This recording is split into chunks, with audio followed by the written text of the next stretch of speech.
Yes, yes, yes. We are here with Stevie the Bless. Stevie the Bless. Like I said, I was very looking up forward to this because I don't get to interview female artists here very often.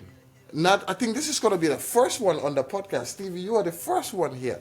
And I feel like that is, it is also good because I don't get to see much from female artists here in Alaska. Yes, yes, yes, yes. Okay, And the okay. good thing about that is we're going to talk about many things. But before we start and go fully into stuff, you are an artist that's been doing work here a lot, and people love your energy when you perform.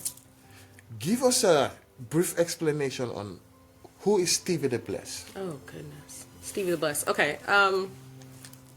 Honestly, I'm just another person getting through, right? Like I happen to find music at a very young age, and I took an affinity towards it. And from that, like it's always been just for me the expression of like my truth and the things that like a journal. It's like a diary that I get to create an illustration out of. And so my music has changed a lot in the last 20 years since I've been writing, 10 years since I've been performing. From being super vulgar and out there, like probably wouldn't have a lot of people who knew my music used to be real gritty and vulgar and not like what you usually hear from me. Yeah. That's where I was mentally. I was angry, I was sad, I was broken. That's my music was that. And then things have shifted. So yeah, I mean the energy just comes from being committed to telling my story with as much emphasis as I can, because yeah, it's a diary. With that being said, how would you say, what got you into music? Was it you using it as a form of voicing your voice, a form of therapy, or you seen somebody that was doing it and you came to like it and just tried it? How did that start for you? I like that question. I didn't really see people making music around me where I was growing up and how young I started. I was around 9 when I originally started making music. But we lived in Wasilla at the time, and we would take super long car rides into Anchorage. At least as a kid, it felt like the longest car ride of my life. And during that time, like my parents, like coming from 2 very different backgrounds, the music that we would listen to in that hour and a half on the way there and back was so diverse, and they would be so into it, like bobbing their heads, singing the lyrics. Like they were so animated in how they enjoyed listening to music that I think that that was like something I wanted to be able to create on the opposite end. And then you add the therapy piece. There was a lot going on in my life, and there was a place that I could kind of let it come to life in a way that I didn't have to judge it as harshly or experience it in the same way. And it was through my pen or my pencil. So yeah, it started as therapy and a little inspiration from long car rides and road trips and good music. So, which age would you say you started falling in love with music or started getting access to even say, hey, I think this is something I want to keep doing? Yeah, I mean, like I said, it was probably around between the ages of 7 and 9 where I started just playing around with making my own rhymes. Back then I'm a little older. So back then, like there wasn't really a lot of like access to internet or beats online. But my little brother, shout out to him, always gonna plug him. He would beatbox. Like literally, and I would rap, and it was like how I was like, wait, I could start doing something with this. So I just would start eventually making rhymes that didn't necessarily have beats too, and then got a little older, internet started coming out, YouTube started coming out, and I would just look up beats and kind of flow with whatever. So Would you say that was like back in school or just you being in your own day-to-day neighborhood life? yeah, it wasn't necessarily at school. It was, I mean, not to paint like a picture really, but like I grew up in Wasilla. It was back before it was very like mixed cultured. So it was one of the few black families in Wasilla at the time. And I was surrounded by a lot of people that were very different than me, and our situation was very rough. So it was like, yeah, I was at home a lot of times with not a whole lot to do other than Okay. just go into my own world. And that world was very much about creating. I was writing a lot of like stories, like kind of like books and stuff like that, pages and chapters to stories like that. And then I would write a lot of poetry, and I would write a lot of music. I just found myself always buried in a notebook. It felt like a way to just kind of turn everything else out and tune in. Take us through your first time Like let's before even that, how was like life growing up for you? Well, how would you describe that?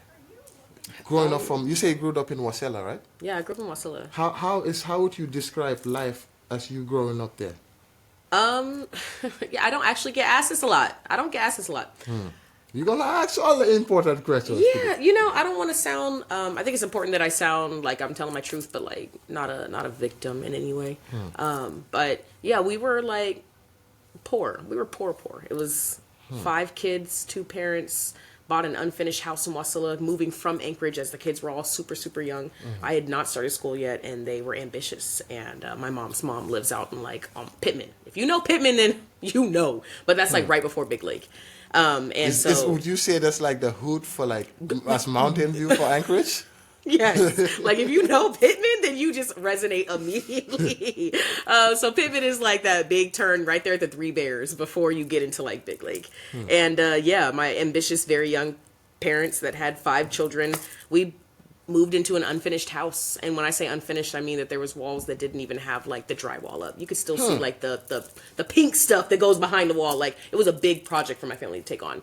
And like stairs that weren't built to get from level 1 to level 2. So it was just like coming into like seeing things from a very young set of eyes that were very adult situations, and recognizing really quickly that like the things you do, the actions you take, like the decisions you make, how detrimental they can be for yourself and those around you. And I saw that early because we went from losing our home and losing electricity and like just being evicted and moving home to home, hotel to hotel, and like it started early.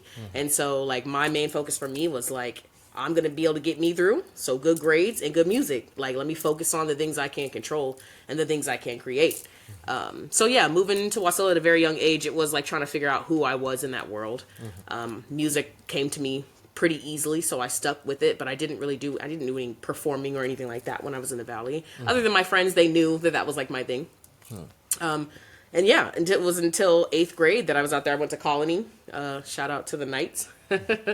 And that was kind of when I ended up with the biggest culture shock, life change in my year ever in my life, honestly, moving to Anchorage. That was moving to Anchorage. See, you're not the only every stream cats are following you now. You put the cat in Cat the go stream. be there. Every Churchy stream say I hey. do cat.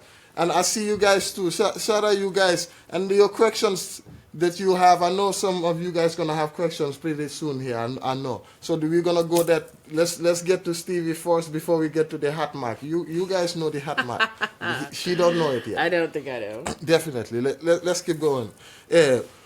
With that being, that must be very like, I feel like growing up not being very much privileged forces you to do certain things and pay attention very more. I even say this even back home. I believe people that went to the public schools mostly now have a very more hunger to life than people that only had it at private schools or had everything handed to them. A different kind of exposure. Would you say, altogether, how yeah. would you say that built you? What type of individual that made you? Yeah, I mean, I feel like I was the student who was going to stick out in class when I lived in the Valley because I was the black girl. I was the only black girl most of the time. So there was already just like eyes on me, like Tupac all the time, all eyes on me. I felt that from a young age. And so I definitely feel like that kind of put a little bit of like, okay, well, if people are going to be turning their head or putting you in that position where they're kind of curious on how you show up, what are you going to do about that? And honestly, like at first I was kind of slacking. I remember this because it just was one of those pivotal moments. But I was kind of slacking in school and kind of just like there. Like people are judging me. I'm just here. And then I had a teacher pull me one day and she was just like, yo, you're getting like C's, but you're really focused in class. You clearly understand the things. If I ask you questions, you get it. You're just not applying yourself. Right. And she confronted me kind of at a young age. And I was just like, why do you see me? And from then I was just like, if I can choose to like mold how I show up by kind of applying myself and like setting goals and being just really intentional, I think that word really resonates, then why not? And so I started to just kind of apply that early. Like I want to be a straight A student. I want to be somebody that's like kind of under the radar, but also like, you know who I am. Like that's just kind of how I roll. And I want to do good for me so that way I don't have to rely on people. That was kind of like a big thing at a young age, and I think a lot of that came from, yeah. Would you say, coming from a home that was not very, very much fortunate, would you say that affected your school and education life? It made it extremely hard. It made it very hard. I mean, yeah, it was times where just even getting to school, because we were staying at a different place every night as a family, was just like, just them making sure I could get to school was a very big challenge. Like, I'm coming in tardy on a regular basis, and the office is pardoning me every time because they know I'm a good student and I'm just trying to get there. Teachers pulling me like, hey, your notebooks smell like cigarettes, are you smoking? And I'm just like, I didn't even know, but the places I'm staying, it's so heavy with smoke that my clothes smell like things. Wow. As a young age that I wasn't even thinking about, that like adults around me could see. They could see my effort, they could see me trying to prevail, but they also could see that I kind of had blinders up, like things that it became such a norm to me at a young age that I didn't even realize, like I probably smell like smoke, or I'm coming in with my eyes super swollen because I've been crying all night and I'm not even looking in the mirror because I'm just getting up and going, like that, like go mode, that hustle mode, that it was a lot. And it was me challenging, like, I don't want to keep living this kind of life when I get past this, so I gotta do what I can now to make a difference. And so it was always kind of fighting like the odds against me to be a good student. But man, if I didn't come out on top, cum laude, straight A's most of the time, graduated early, like I just, oh wow, honestly, like I went to summer school because I wanted to get ahead. I would take my lunch breaks with the teachers, just doing homework, because I knew it was gonna be really hard wherever I was going after school. So I just kind of made it a point to try to stay focused, because there wasn't a lot else going, you know. Was you involved in, would you say during your school days or you growing up, was you a leader or a follower? Honestly, I don't really want to say neither, but like there's got to be another category. Like I was a lone wolf. I was a lone wolf. I wasn't following nobody. I wasn't really getting clicks and like being the person that was in charge. I was hat low on a mission. That was really, you know, and I had friends, and I, you know, there's a lot of people that I knew, but I wouldn't consider myself super like close with them. But yeah, I would say neither, and I don't want to play devil's advocate with that. But how would you describe an average person's or normal average person's character or interests in that area, like Wasilla, where you grew up? What would they classify? Like, let's say if you say Atlanta, middle of Atlanta, they will say, oh, they ratchet. They with the stuff. Right. How would you classify a person during that time of you growing up? What label would you give them? Okay, first and foremost, I ain't casting no harsh judgments on nobody. Wasilla looked a lot different when I lived in Wasilla. And granted, that was like, we talking 20 years ago when I lived in Wasilla, growing up as a young black child, coming from a mixed family. So it was, I feel like it was a lot of people who were very much like, kind of classic Alaskans. You know, you got a lot of people who like to do their outdoor stuff. Like my closest friend out there had horses, goats, chickens, cows at a certain time. They was doing H3, H4, whatever that program is. So like there was just a lot of, like, my other friend had hella snow machines, four-wheelers. So you just got a lot of active people.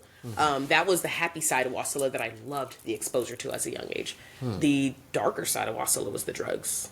A lot of parents on drugs. A lot of kids dabbling with drugs. Like, that was a vicious part of Wasilla that I had to, and alcoholism, that I had to wake up to early, because I'm like, I mean, unfortunately, a lot of that shit went hand in hand.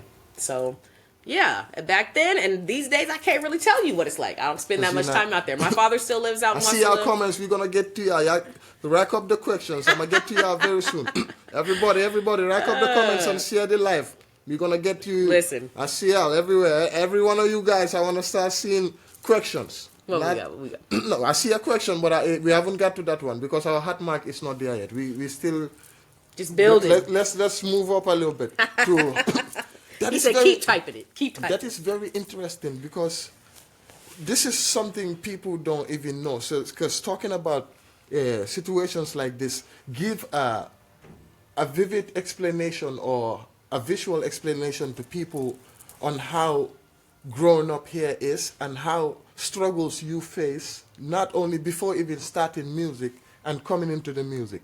Now give us a time where you remember where you started okay, I'm doing this. Going from what you said, you started writing, right? I would guess. Right, yes. Writing in a Yep. notebook. Writing in notebooks. So, give us the time where you transit from the notebook to the studio, or to start making your first jam.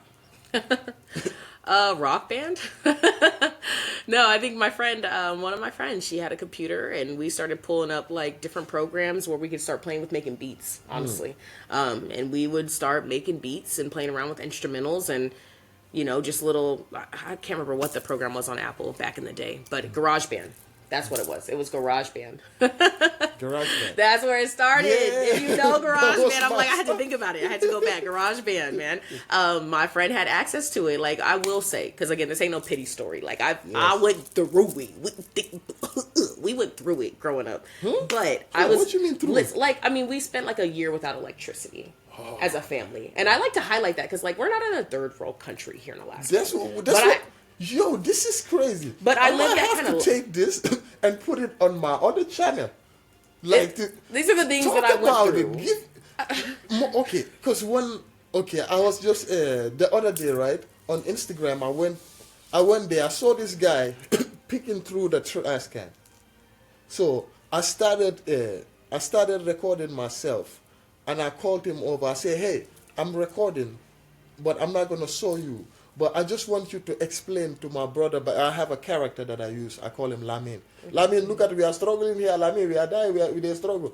So I say, explain to people how you got to this situation. Right, because it happens. Because people don't believe that in the third world country that Americans can struggle like that, or there's a situation where light will go off. Because I grew up with 1 day light on, next day no light, or 2 days light on, and then 2 you may days not light have off. it. I mean, that's But you know what that also did?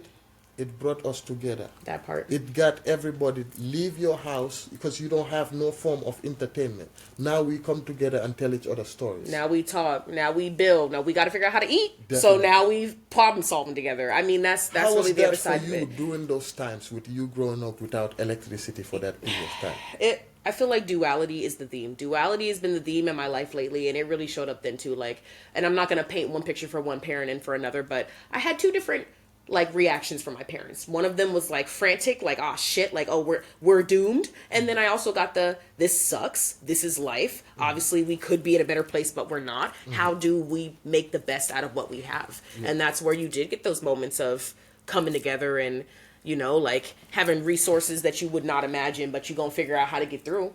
You gonna figure, and so I think there was a lot of that like critical thinking that I developed at a young age because you're put into like not life or death situations, but like how you trying to survive. Survival. It was a mindset of survival. Yeah. But at the same time, from a very young age, I had a set of friends close to me who had families that were very much more set up and privileged, and I was always surrounded by people who would go out of their way to provide for me. And it wasn't my family. It was always friends that had parents that were willing to show up, or friends that would show up. So it was like, as much as I had like so much struggle on my own, there was a level of like, it's going to show up from somewhere if you can accept it and if you do right by others. And so even though I went without where maybe I thought the source should have come from, in one way or another, I feel like I was always taken care of. And that I can say like, that's my spiritual connection. Like God always got me. I really feel like that, and I've felt connected since a young age, and that to me, like the proof is in the pudding of the story. Honestly, definitely.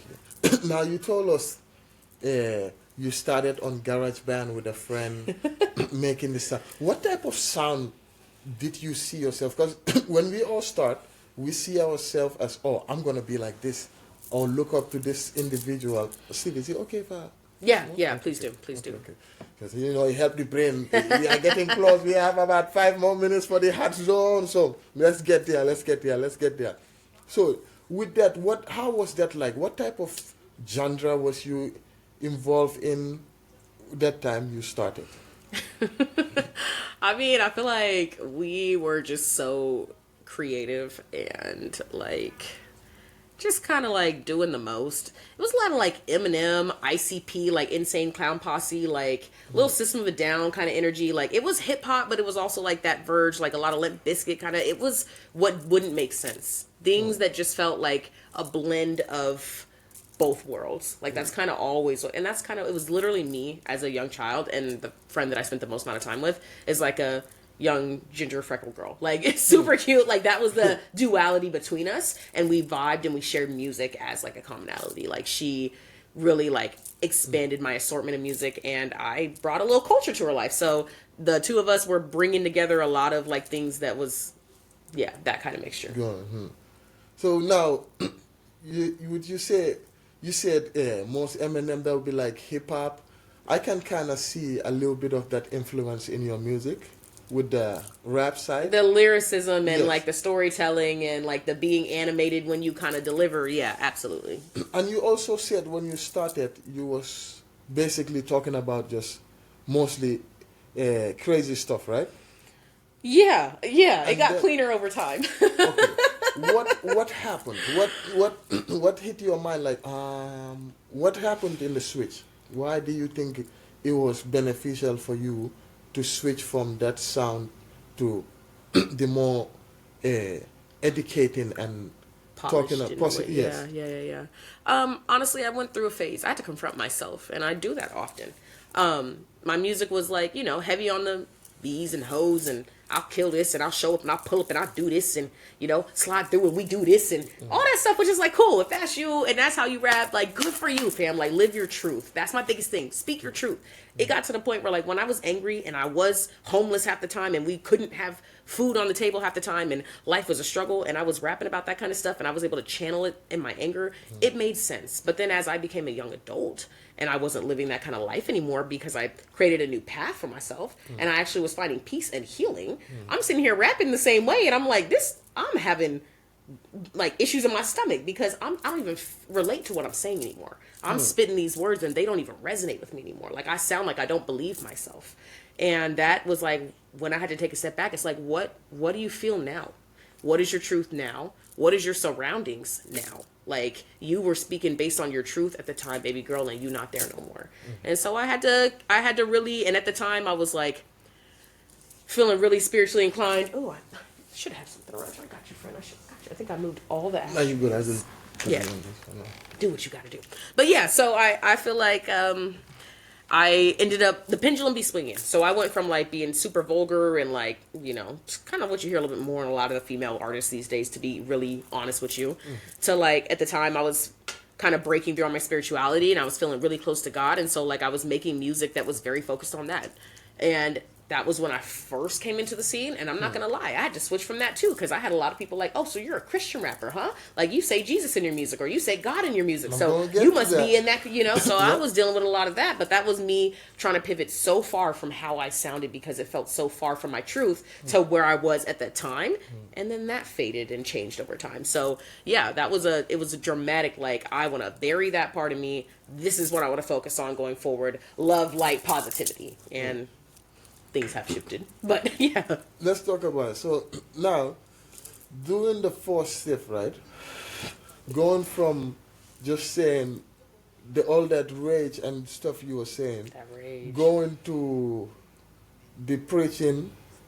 How did people receive that? How did you think? Did it benefit you, or was it difficult to maneuver now that you have changed your routes? Because the reason why I'm asking this, right, when you was doing all those other sounds, is it came across as like, oh yeah, she's a bad girl, yeah, she look fine, she's doing all this stuff, to now you now switching the music to more sensible, more preaching, more talking about stories. Yeah. How was that for you? You know what? Actually, to keep it really, really, really real, by the time I actually went public with my music, I was there. So people didn't really hear from me when I was in that phase. It wasn't music that was released. I have a whole project of music that will never be released. That was stuff when I first started recording. And it was when I was in that gritty girl phase. And I took one song because I really, really, as much as it was hard to listen to, it was a great flow. The cadence was there, but it was so vulgar. So I ended up recreating that song with the same exact flow, but with new lyrics. And I put that on my first mixtape. But I didn't really have to navigate around people accepting how I showed up versus like where I'm at now at the time, because nobody saw that side of me. Nobody saw that side of me. Okay. However, I feel like I'm potentially going to approach that as I give them something new coming in the next couple of years. So what I didn't see then in that regards of like, here's another phase of music, we'll all face it one day. Nice. You know? Definitely.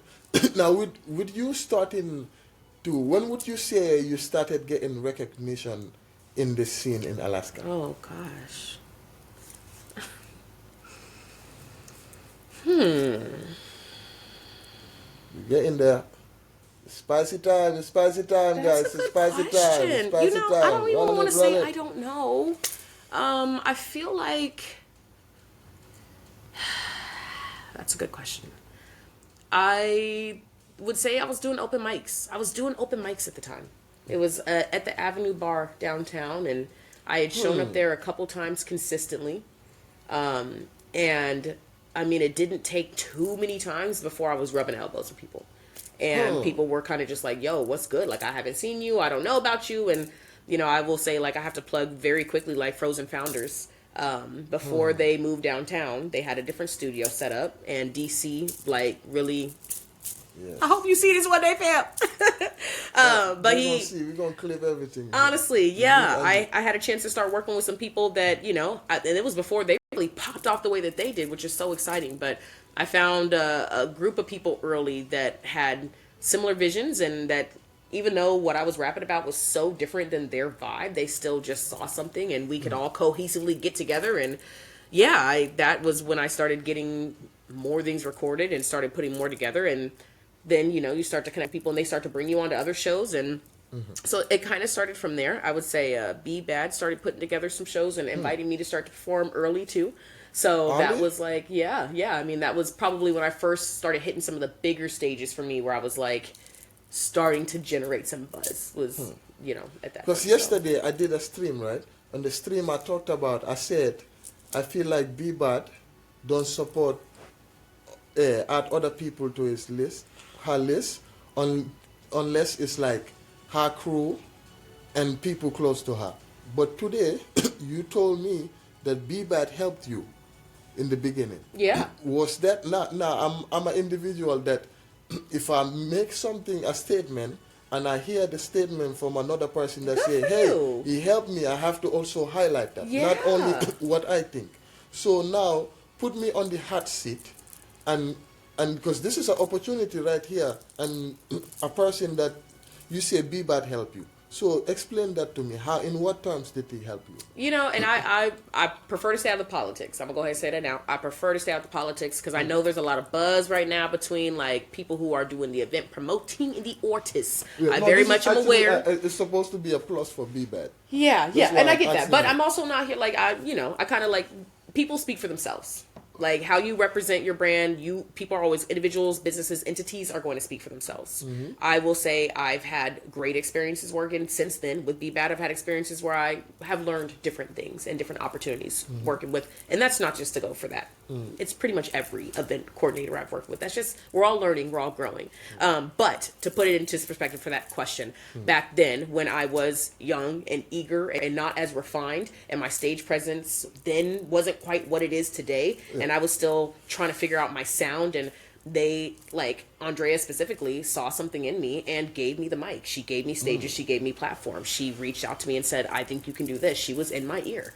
And honestly, like I appreciate that. And that for, you know, for a lot of people, maybe that's not enough. You know, maybe they're like, okay, well, where's the deals and where's the money and where can I get this? Where's the profitability? But for me as a young artist, like that's not what I needed. It wasn't like profitability or nothing. It was, okay, what does the past somewhat look like, and how do I keep myself progressing? And so, yeah, I will definitely plug that. At the time, it was what I needed. So You said something about money. Talking about money, when do you feel like artists here should start demanding money? And at what range do you think? Now let me even make this. can we skip this question? No. This is still hot. This is still hot. It's Is it 30 that minutes. time? It's 30 minutes right now. When you say skip, is when the hot started. Right there, it is hot. When do you think artists should start demanding for payment? I mean, I feel like that's going to be like such a scenario question, to be really, really honest with you. It is scenario driven. It is unique to each circumstance. Like, and I'm going to just Try to backtrack find a medium for it. there is a medium, but it's a very gray area, for real. For me as an artist, this is something I've had to overcome, because when I first came out, like, publicly, that is when I started moving to like the godly music or whatever. Like, I was just so focused on service, because it was almost like worship music. I was so focused on service and just creating positive music in this world that I had a mindset of, I don't even want money. I just want to do good with music. And that held me back. That held me back. It was a mindset I had to overcome. But for me, it was like, I want this to be my gift to the world. So that was a dichotomy that like held me back for a while. Nowadays, there is a blend for me personally of like times where I'm happy to not necessarily do a charitable event, but I'm happy to just show up and give of myself, because I think that that's important, that we can do that in this world. Also, that being said, if this is a professional game and we're holding ourselves to a professional quality standard and consistency level, then I definitely feel like there comes a time, if you're established enough, that you should be able to ask for that compensation, but it is a two-way street. Obviously, I think when it comes to this particular dynamic, there's a lot of, well, if you want money, you got to do some of the promoting, and you got to make sure there's a crowd involved. You got to make sure your music is up to par. And obviously there's a certain amount of, well, you're the event coordinator. You should be bringing in the crowd. Who's actually responsible for what level? There is a synergy, and there a level of how we have to work together for you to obviously bring people to me and market it, but me to also have something intriguing to captivate people to where they want to pay. So I think that that's where things get so, that's where the levers can get pulled so quickly, is because it's not solely on the, in my opinion, the event coordinator or on the artist. It is kind of a little bit of both. So I get what you're saying in that department, right? But then where is the medium? You say you have to, in order to do all those promotions and get yourself there, that costs money. Oh, listen, you know how long I've been doing it? When I finally decided to write everything down and add everything up, I was like, "Ooh, this is an expensive thing to be a hobby if I'm not pushing to make it a business." That's why I'm asking you, as specifically, not only because you are a female. Here, I feel like, not I feel like, I see it. Female artists are way more on their business than male artists here. I'll say that. Even when it comes to spending money on their craft, female artists in Alaska are way more open and way more willing to spend money on their business, because I'm an artist. I do this podcast stuff, I shoot music videos, I do other stuff too, so I know. Especially you, I remember when I started, when I was an apprentice for money, carrying camera exactly in this spot. Shout out to money. I was Shout out to starting, money. I was holding the lights and stuff at that time. You was one artist that always spent money on your craft, and you put stuff together in a way, in an organized way, for our standard of artists here. And with that being said, that costs you money, right? Yeah, absolutely. So Investment, when time, let's energy. say the means video, putting that together, Yeah. that at least costs you anywhere from high hundreds or thousands. Absolutely. As each production, you know. Cost you. Yeah. And the one you did, my favorite, I like those ones. Those, I had the best experiences during those times shooting the music videos with you.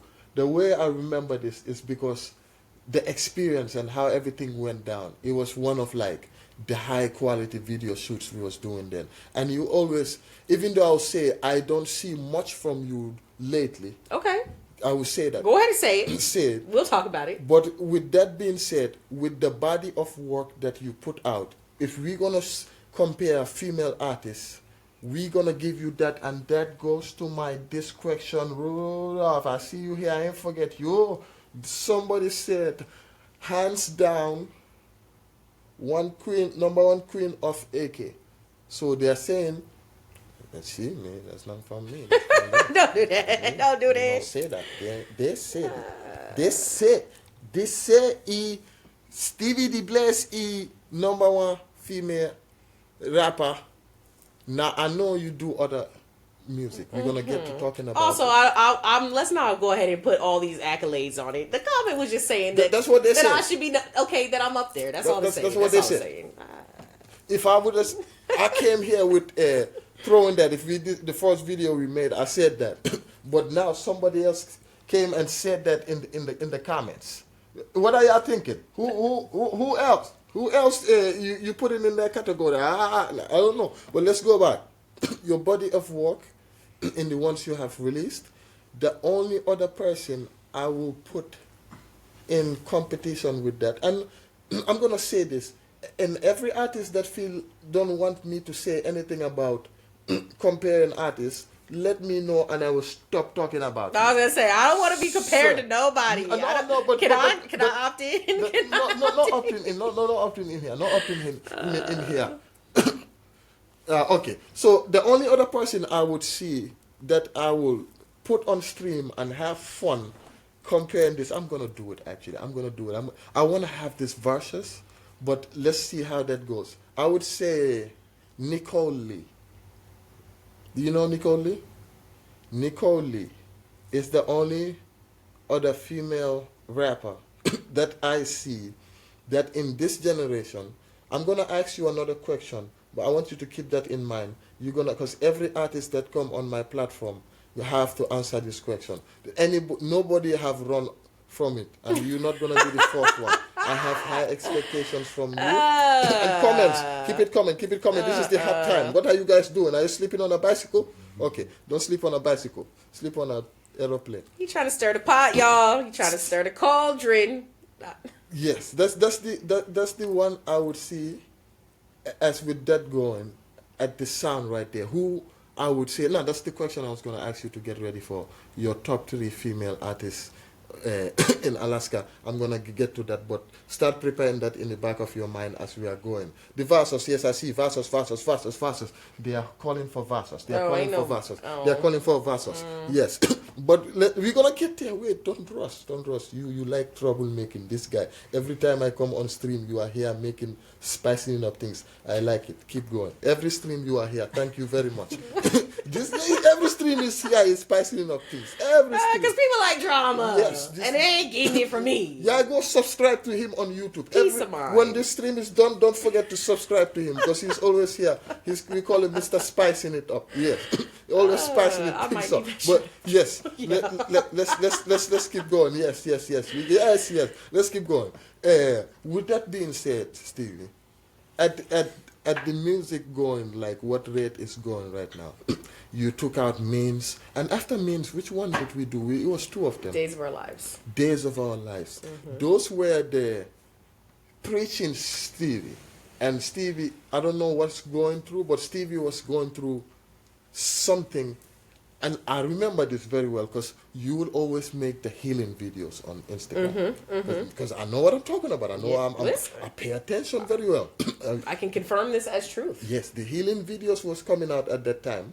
And then the music went to the one, which is the one you shot with Crimesky. Switch. The Switch, yeah. That's so came out. I was like, Switch happened. Oh man, Stevie don't got one. She got one. It was nice. The place it was shot at, the visual, everything was appealing. It looked really nice. From the outfit to everything, it shows artists of current. Okay, we have something here, and I'm pretty sure even the response you got on that was very nice. It was. I've yet to get it on YouTube, so shame on me for that. Yeah. I'm feeling really sad thinking about that video right now. It was on Facebook, but never on YouTube. So I remember that. I remember that very well. Stevie, I know what I'm talking about. Listen, you bringing up things I don't want to talk. This is sad to me. I'm like, yeah, it was a great music video, and I felt so confident in that music video, to be honest. Not to mention, I bust down a whole head of dreads overnight in order to produce the switch and the looks. Like everything was like it was calculated. It was calculated. Listen, I see it, and the place it was shot at gave the ability to bring something very nice. Yeah. Worked out well. It worked out very well, and like I said, right here, dog. We're on camera. Can you do it elsewhere? Yes. Mm, sure.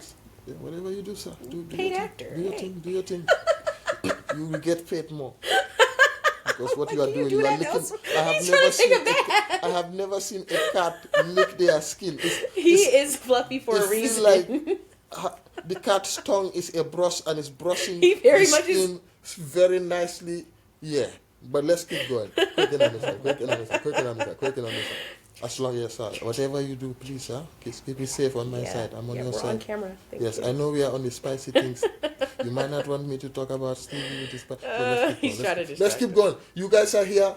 And questions, start flying questions for Stevie. Hard questions only. Hard questions Not only. hard questions only. We on the hard hour. Let me make sure my battery is good because sometimes it can also do that. It's Yeah, like me, our network. So with that being said, Stevie, tell me your top 3 Alaskan artists, female artists. You cannot run from this question. This question is unrunnable. Yeah, I mean, Give me. there's not a whole lot of us, my friend. There's not a whole lot of us. Since you said that, 2. Not 2. I can still, let me think about it. 2. You know what? I will say, like, it's hard for me to even. Who is you there that you can say that? Oh, this individual. When we say Alaska, we can say this individual and represent this. This individual can represent us. Yeah, Anywhere. no. I mean, I can get this. It's not that nobody is like of caliber. It's just more so like I don't do a lot of favorites. Like every time I watch a show with my boyfriend, he's like, "What's your favorite character?" Like I'm not a favorites kind of girl. Like that to me is like I don't really like it. Even with music that I listen to as a whole. But I can appreciate a couple things about a few different ladies that stand out to me. I do. You've already talked about Nicole Lee, so I'm gonna give her accolades. She works in Would very. you have mentioned Nicole Lee if I didn't say her name? Yeah, if you ask this question, because she works with high caliber individuals that bring really strong work every time. She doesn't step out unless she's stepping out to make a scene, like to make sure that she shows up at a certain standard as her brand, and I appreciate that. She working with Rick, she working with like Crime, so she's working with people who are always going to deliver, and it shows in her content and her product. So bust down every time, Queen. Yes, I love that. I'm definitely going to shout out Trophy. I know that everybody can say what they want to about whoever, but she's been doing a lot of self work, and you know what? For you to make moves, for you to put yourself out there and like stay consistent, like that's hard for me sometimes to put in the work and stay grinding. Like I come and I go in my own different way because I'm always working on 100 different projects at once. So I like to see somebody who can consistently deliver, put on tours for herself and others. So she's an artist that definitely stands out for me. I would say as far as another female artist that like in hip hop, if I were to, I'm like, are we gonna include R&B or like rapper? We're gonna get to R&B. Get to the rappers. We got Nicole I would Lee. say I recently have met Goodlow. I'm fucking with it. Ooh, I'm fucking with it. Okay, we're gonna I like have the vibes. Good Lord on the- I we're like the supposed to have Good- vibes. So we got Nicole Lee and Little, Good Lord. and then do the little, That's a good two right there. Vibes. Nicole Lee and Good Lord. And I also said Trophy. Good Lord is a very good artist. Okay, and I said what I said. I also want to shout out another person. Goddess. Let's do it. Goddess. Who's Goddess? You know what? I feel like she's a little bit more like. Hold on. You've probably seen her. Hold on. Let me not. Goddess. Think about it. She be a little babes, like Polynesian or. I don't know. Hood and gritty and like that shit that got everybody in the building rocking. Like you feel it, the lyrics, like it's just. I've seen a few Polynesians. Polynesians they get me every time, and when they start doing this, and when the fam show up, the fam come through. When they come up, I move out the way. As you should. Swear. Yeah. So I want to highlight them too, because move out the way. 100%. Move out the way. So you say we got. So two you would send. We have Nicole Lee, we have Good Lord. What you said Nicole Lee, you explained about, because people she works with. And I see that. And Nicole Lee, you doing calculate, since we have not a lot of artists, I need to see more from Nicole Lee. Like I told you, I need to see more music. But you are right now, this year, you are the queen. You are the queen this year, you are the queen controlling. I would like to see more. I know you have something coming up. We talked behind the scene. Not ruling. I said brewing. Brewing. Brewing. It's brewing. It's brewing. Okay. Yes, good catch. It's just brewing. It's brewing. Yes. It's brewing. It's coming in. With Nicole Lee. Nicole Lee makes dope moves, but Nicole Lee, don't come here and give us one song every year and disappear. That we not you. If this 2024, if you give us one song and disappear, we are not gonna rate you no more. Sissy, you have to come with more songs, not one song a year. We need more songs. Last song she dropped, In the Ice, that did really good.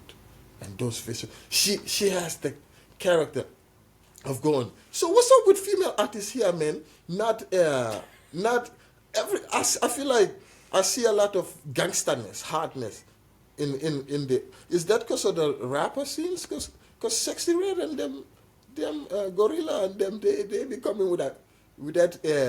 Why do you think that is also another reason why a lot of the female artists don't get much recognition here?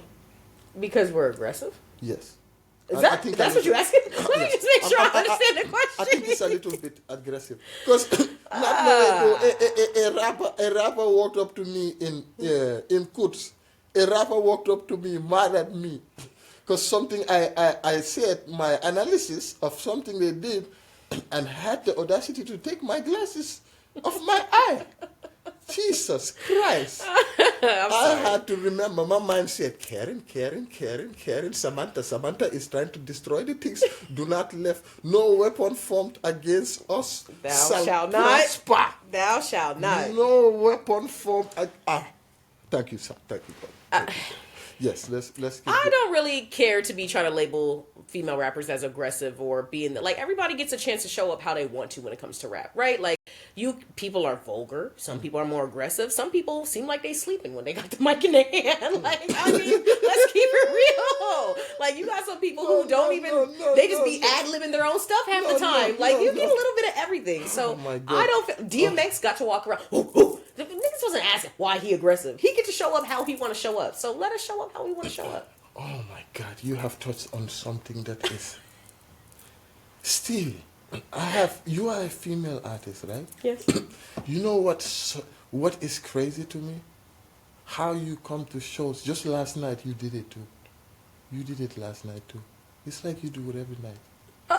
If me and Stevie on a show, I think Stevie is the only person I'll see like, okay, if I'm going to take the energy over here, this is the artist to beat her energy.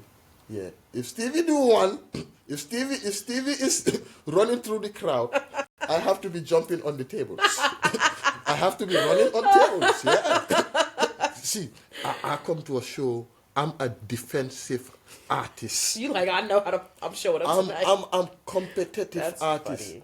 If you perform before me, you're not going to beat my energy. That's how I'm coming, in my mind. Damn, good to know. Steve, don't you think like that in your mind? Not necessarily. How do you come to... Stevie, I think you also a competitive performer. I mean... I think... I'm trying to be better than me. No. Let me just say this. I feel like when Stevie go to a show and Stevie watches the energy, and if an artist comes... If Stevie was... I feel like I'm fucking up your name. Steve. Maybe you're wanting to say Stingray because it's the new alias. You're feeling it a little early. Yeah, Stingray? Yeah. Is this the first time we're going to figure out that Stevie's going to change her name? No, I'm not changing it. That's the new? It's just another alias. Oh, so I can feature myself. Hey, Stingray. Hey, that sounds like you might be a little sting. It got a little sting to it. From now on, we're going to call her Stingray. No, you can call me Stevie still. That's okay. That's okay. So I got to be careful what I ask because Stevie boyfriend is here and he got a AK. AK before he shoot me. I have to be very careful on questions I ask. But this is questions for the world, okay? Yes. With that going... I know you mentioned a few people that's been doing stuff and the music is going. You guys had before that. Give me your two R&B artists that you see that is very promising. Right now, I'll say three because R&B is hot here. Females only? Yeah, male too. Okay, because I'm messing with Jay. Jay Sean. I'm messing with Jay Simmons. Yeah. I'm really messing. Okay, now. I'm messing with him. top 3 R&B artists you will send Okay, so to go represent us in an interstate competition. ooh, Edward. We going with Ed Washington now. Ed Washington. You know I'm throwing in Ed Washington. Ed Washington. Yeah, I would say Ed. You know. Let me think. I like Mela Shea too. I like the vibe she's bringing too. I'm really like her, and her energy when she's off the stage is cohesive with when she's on the stage, and that to me is a beautiful thing to have. You put Mela Shea in that list. I would. I think she's up and coming, and I think she's got a lot of talent, and I can see her going far with it. I also really like Destiny. I think that she's got the stage performance. But this artists are on fire this year. Yeah, she's got the stage performance. Don't joke with my artist. She's got a really beautiful voice as well, and I think that I've had a chance to share multiple stages with her. Wow, this is where it comes in. I'm gonna bust your bubble right here. Okay. Why is Jay Sean not in that list? I thought I said Jay. Hold on, I said 3. Yeah, I said Jay first. Jay Sean. You said Jay Sean, Edward Washington, Mela Shea. Yeah, and then I gave you 4 for Destiny. both because I still had to highlight somebody else that I think is also really great. Give me 3. I would probably say... You guys mentioned who we missing out. Who are we missing out? I see your question, Mr. Spicing the things up. I see your question. It's coming. I don't know. I'm not going to... Because, there's so many talented artists. 3 have to go. I gave you 3.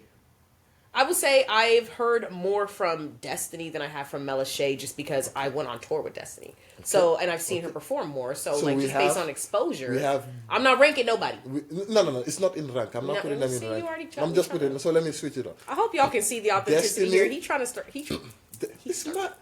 I'm over here like, put out the flame. It's called Mad Alaska. Yeah, you have a madman sitting here. And the scene, you know what is going on right here? An average person that's going to watch this is going to understand the scene with Baymo, and it's going to be curious on who the hell is these people? And they're going to go find them. And what I have noticed, if you see in psychology and what is going on in the world, people like hot things. They want to watch things that is hot. That's why you find out about other things. Today, if I say there's a video of 2 artists fighting online, after this, what you gonna do? Go to my Facebook and go find the 2 artists that are fighting, right? That is how people is. You have to spice up the things for people to be involved in what is going on. Yeah, man. That's what we're doing. We're bringing awareness. Like okay, let me ask you a question. Everything's just opinions, though. Ain't nothing I'm saying for sure fact this or that. It's just opinions, and everybody's opinions are different, and ain't nobody's opinion more important than another person. So insanity, exactly. Let me ask you a question. You seen my saga with the promoters, right? Say what? You seen when I was going at it with the promoters on Facebook. I did. What was your thoughts on that? I mean, how? I know I'm here, but tell me exactly, Stevie, because I know you don't hold your tongue. I remember even back then when we was doing Star, where the hell is your white t-shirt? You knew the dress code? I told you to come here in white. Why the hell are you here in black? Sorry, Stevie, I am filming the behind the scenes. It doesn't matter. I told you to come here in a white shirt. Sorry, ma. Listen, I'm going to ask the questions now. If I do not address it, then yeah. No. What was the question again? Doing my saga with the yeah. What was your thoughts on that? Couple things. I had multiple thoughts, multiple feelings. I always love to see people stand up for themselves. And I like to see people stand up for the things, say the things that need to be said. When nobody else wants to say it and you got to say it, I have a deep appreciation for people who will speak up in a crowd when everybody's feeling some type of way. So there was already an utmost amount of respect because it's like, okay, this conversation needs to be had. The conversation needs to be had. However, I was also like, okay, Starboy, he gonna give it to him very straight. Probably not how I would address it personally. Probably not. However, I'm gonna give you just So it was definitely a level of. Was Stevie? I know. I'm saying was Stevie agreeing to would you say you was on my side of the story, or did you think how I went about it was wrong? I mean, you were in favor of artists being able to get more balance towards how they're being compensated, correct? And I would agree with that. I would agree with that. However, I do feel, as I said earlier, like you as a professional and how you will show up for your shows, whether you're the artist or you're somebody that's helping with behind the scenes or you're doing directing, whatever it is, like there is a certain consistent caliber that you are going to bring.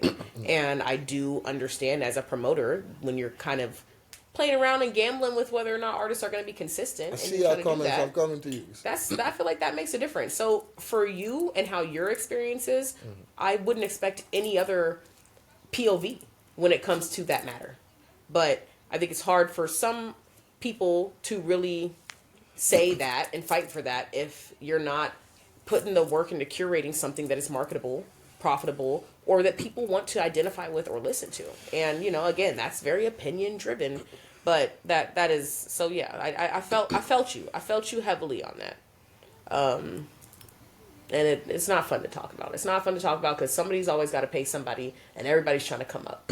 We all want something. Do you think that is fair though, from what I was talking about? Because yeah, what my fight was for a promoter to put on a show and charge at the door and the artist not benefit nothing from it. No, I don't think that's fair. Yeah, I definitely don't think that's fair. In this day of age, do Stevie still do that? I still do some shows that and are... why? I still do some shows without getting paid, and I do other shows that I get paid very well. So it's like, for me, it's my choice. And I started off as a hungry artist who wasn't expecting any payment. I just wanted to have a listening ear. And I enjoy interacting with people. Like, I'm really in it for the fact that, like, I get to make connections. And, like, money, that's invaluable to me. That is invaluable to me. That being said, I get it, right? Like, I'm not out here just trying to, like, prostitute my music and not get, do the most with it. And I'm not trying to just not take advantage of or, value what I bring to the table. So, and I know I'm a high value individual and I'm always going to bring a high value caliber show that could very well and probably one day will be worth that on a consistent basis. But even if I were to be at that point where I can make $1 million on a show, I would still show up in places and not charge for certain shows because that's just like, I always want to have like when that non-profit way. When you say that, way. Show up to places and not charge for show, what type of shows are those? I mean, what type of shows would those? For instance, like Lil Babes last night, right? Like I could have gone out of my way to make sure I was selling tickets as much as possible and trying to make a profit off that show. But like I just wasn't in that headspace. Like I've been in a place lately where it's been even hard to say yes to shows because I've just been going through it. So for me, it's like I want to show up, like I want to be there with the homies, I want to support. So no, it's not the specific event that I'm going to go out of my way to promote for so I can profit from it. But I'll still show up and do my thing out of love for the community. And I know I'm not going to make anything from it. But I also didn't invest the time into it to get something out of it. So it's like it's a reciprocal nature. Some people would say then you might not be taking your craft as serious. I mean, and people can say that. People can absolutely say that. But I am doing more in life than just music. And my overall holistic wellness is going to be top priority always. And if where I'm at right now is in a place where it's like, this is what I can give and this is what I'm okay with receiving because it's where I'm able to spread my energy, then that's my choice, But Stevie has spent a lot of money, like we talked about, doing this. When is that going to change? For how long have you been working, putting this money into this craft, pumping it? At this point, this is a business. This is a business. And the guy setting up, or whoever is setting up that show, why didn't they set it up with no money, as free? As many people say here, we're going to set up the event, this is for the community to grow. Why is it not, when you go to shows, Stevie, give me an experience how your shows go before you perform. How do it go? What happens? What do you mean? Like with the other artists? When you get to a show, Stevie, what is the ways promoters get you or treat you in the show? I don't really understand the question, I guess. Okay. Let's say you go to a show, right? Promoter book you or call you to come perform. What are some of the things, the hospitality they give you? How do you feel about that? I mean, it's... Remember, you're not getting paid. I feel like a lot of times when you go promoters to are the going to show, match the energy of the artist. when you go to the show, do they feed you? I mean, Do they? Do you they? talking about food? Cause nah. Do they bring you anything to say, hey, here, we appreciate you, you are here. This is for you. Hey. Sometimes. I mean, how often do that happen? I would say Yesterday, how was your hospitality? Explain when you got there yesterday, what happened? How did it go for you? I don't want to do that. Okay, then give me a medium of how you. Okay, I'm not gonna say yesterday's show versus Stevie, any other show. we are saying this here. We are not here to hold our tongue because this is the only way we're gonna get the message across. So other promoters are gonna watch this. I'm telling you, they're gonna watch this because whenever they hear Starboy bring something, people know it's already hot stuff. I'm not the one that's gonna bring you here and talk about, hey, so when this, because if that's the case, interview would have been done a long time ago. We have been sitting here for an hour and 1 minute. I bet Where is it at? It's right here. 1 hour and 1 minute. There's no other interviewer. I dare anybody to do and talk about things like this. Yeah. Interviewer of the year. Back, quick intermission. But yes. Why is that? How is that? Explain that to me. How do they treat you? It's a variety every time. So I'm not pinning one experience versus another based on who was in charge. What I see is some promoters who will give people a lot of chances, people who are very new artists, people who maybe not have enough following that's super crazy, giving them a platform. And I think that there's a certain amount of people who just provide a platform to people where it's like that in itself is an exchange and a gift. We have to honor that. We do have to honor that. The being able to get on the platform and to be able to get on a stage, to have somebody invite you to a stage is something. Now, I get getting paid for it. I do get that. But it's like... It is something, but there is money going to their pocket. Stevie, when you perform, do people come watch you? I mean, sometimes a lot of people show up. Sometimes people don't. In the little of how I have seen shows that happen, and artists are only artists that are there. Right. And I've seen when it comes to bringing people, you bring people. I see that. Every show you go to, at least 5 to 10 going upward, you will bring. You know that. I try to make it a point, yeah. I know. You know how I know that? Stevie, you work with other people. You don't just do this. You involve into boxing. You involve into other things. You are in a position where you have more people, even online. I pay attention to everything. Artists think I just sit here and talk. Or I pay attention. Whatever I say, I'm well calculated. People do not understand this. Before I jump to move 1, I'm already at move 7 or 8. I'm very calculated in that, on how I was raised. My character of saying might give a different perspective. Right. But obviously, you still a couple steps ahead. I see that. Yes. With that, why is it that I feel like you don't have that confidence? What confidence? As many artists too, to say, I demand payment. I am this person. I mean, because money ain't everything. Money ain't everything. I'm gonna go ahead and say it. Money ain't everything. But how are you gonna keep? Let's put it like this. Let's say right now you have a $20,000 budget of music, Stevie. Right now, what are you gonna be doing? I mean, I'll be immediately investing into... Immediately. Yeah, I'll be investing. Immediately investing right away. Because the money is there. There's at least something. Stevie, you used to go pay for... How much would you say a studio session of you walking through a song cost you? A couple $100. Because I'm going take for take. Couple $100. Let's say it costs you, let's say $200. How many songs do you perform a show? 3 to 4 on average. 3 to 4. That's about $800 that have already went through the sound that you put in.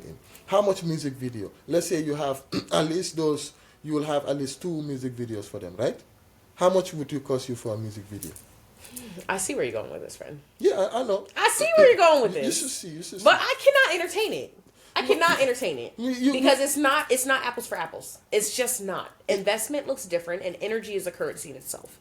And so for me, because I feel like it's so much more than just like the music video that I did one time and then the amount of times I'll play it, or the song I recorded in that initial investment versus the amount of times I'll perform it. So it's just, I think artists should be paid. I'm with you on that. I feel like promoters can do more to make sure that it's equal. I'm with you on that. I'm with you on that. And I feel like it's just not as simple as like, okay, I showed up, where's my $50? It's just not quite as simple as that. There's just way too much more behind the scenes, and that's just kind of, it's that. But that brings me back to the question I asked you. As you right now, what is the medium of you artists here to say start demand getting compensation? Yeah, and what type of compensation should an artist that is starting out demand, and an artist that is well developed like you in this scene right here, the queen of Alaskan rap music, the most energetic artist that you will see, the one that when you know what I noticed here, even when they do those shows at Lil Babes, you know what I've noticed? When they say, whenever you play and they say Stevie the Bless is coming to perform, you are known for energy. Your energy is off the roof. You outperform male artists still. Okay, wait a minute, back that up. Why is that a compliment? No. It is a compliment. Why is that a compliment? Because we don't have energetic people here. We're all humans. So why is outperforming a male something that's like? Listen. We are all human. If you want to play, if people want to play that human game, let them live the game. Let them not go play. Come here as an artist. If you want to be noticed as an artist, you cannot play that game. It's a competitive sport. It is a competitive sport. People have to understand that it's not. How is the fans gonna be involved in what we do if we don't give the fans something they're gonna be 100% happy about? 100%. It's not possible. But I feel like that's life, though. That's not just rap. That's life. But I don't ever want to be I feel like, unfortunately, because you asked the question about aggression earlier, and then women spending way more money into hip hop, and it just keeps bringing me back to one point. And if we just gonna rip band-aids off and be about it, let's talk about it. I feel like there's a certain expectation that as a female artist, we got to be doing a whole circus escapade in order to show up the same kind of recognition as a male who can show up, glasses on, hat on, barely paying attention with his whole track in the background, and you just kind of there vibing out with your track playing. But the female has to come in, do tricks, have her own vocals. She's not she has to have a performance edit. She's got to have like dancers with her. Like, the standard is not the same. The standard is not the same. The standard is not the same. It's absolutely not. Another thing. I'm gonna keep it real. If we're gonna talk about it. You brought another thing. To say that I'm better than a lot of male rappers, that's not a compliment to me. I want to be one of the best rappers in general. I didn't say you was better than most of. No. You said, but you can sometimes outperform some of the male rappers. You outperform 80% of male rappers. I'm trying to outperform 80% of everybody. Give a fuck if you, he, she, they, them, us. No, I'm even talking about... Now, when I say that, we expect females to be more... Even in life, we expect females to be more soft and feminine. What are your thoughts on that? Just like what everything else I just said. Like, these expectations on women are... I will say, honestly, now that we talk about it, I feel like this next phase of music for me absolutely is driven by kind of that idea of society impressing its ideology or its expectations or its vision on how me as a female should show up. And I get that there's a certain balance of yin and yang. I get that there's a certain balance of feminine and male energy. I also think that the balanced individual should possess both. And as a woman, like, I do feel like being mostly predominantly in rap, I have been embracing a lot of my more male characteristics. And I appreciate that about myself. I couldn't have got to where I am today if I didn't decide to be the leader for myself. And also, I want to embrace more of that softer, feminine part of my artistry and creativity, and that's why I am doing a lot more singing, because I do want to show up in that way. But I feel like I have purposely avoided that because it's like, I'm not just going to be what every man thinks I should be, soft and feminine and delicate. Nah, I'm going to come up and I'm going to wrap you up a storm. But now I'm like, I'm not here to prove nothing or show up because I think I should, I'm at the point where it's like, I want to do it for me. I want to do it for me. So I'm bringing that balance to it, but I do feel like that's something that needs to be addressed, is the expectations. And I feel like where are those expectations when it comes to the male artists? Definitely, because like somebody just said, they said, I would rather hear from the queen than the ones that can't even spend $25 on a YouTube beat. So that's what they're saying. They want to hear it from you. $25 on a YouTube beat. Yeah, you hear it. I mean, You hear it. yeah. No, Stevie, who should we look out for this year that have dropped good amount of music? And somebody Penny Taylor? asked, Like, that name Yes. just immediately came to mind. If we talk about somebody who I've been Yeah. seeing just like crisp consistency vibes, I'm gonna go ahead and shout out to Penny. I don't know about consistency, but the most efficient quality work and quality track that have came from a rap artist this year, here, that makes sense, I will give it to that song. I will give it to that song. You know why? I like the song is very well created. From the melodies to deliverance, it was put well together. The story, everything made sense. And the And the visuals visual are, yeah, and the It's visuals. awesome. Yeah, Awesome. yeah, for sure. Awesome. Video. So I did a stream about videos that came out this year, and it was there. What other? Give me two. Give me two. Two what? Give me two or three songs that we should consider to be songs that we'll say this year, like songs that made sense this year.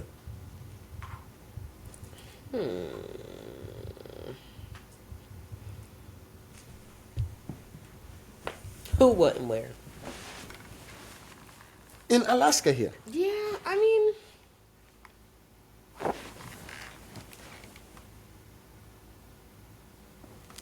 that's hard. You guys help them out.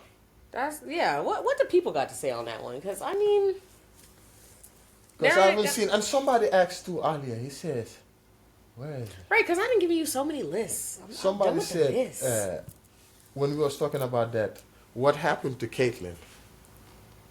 Really?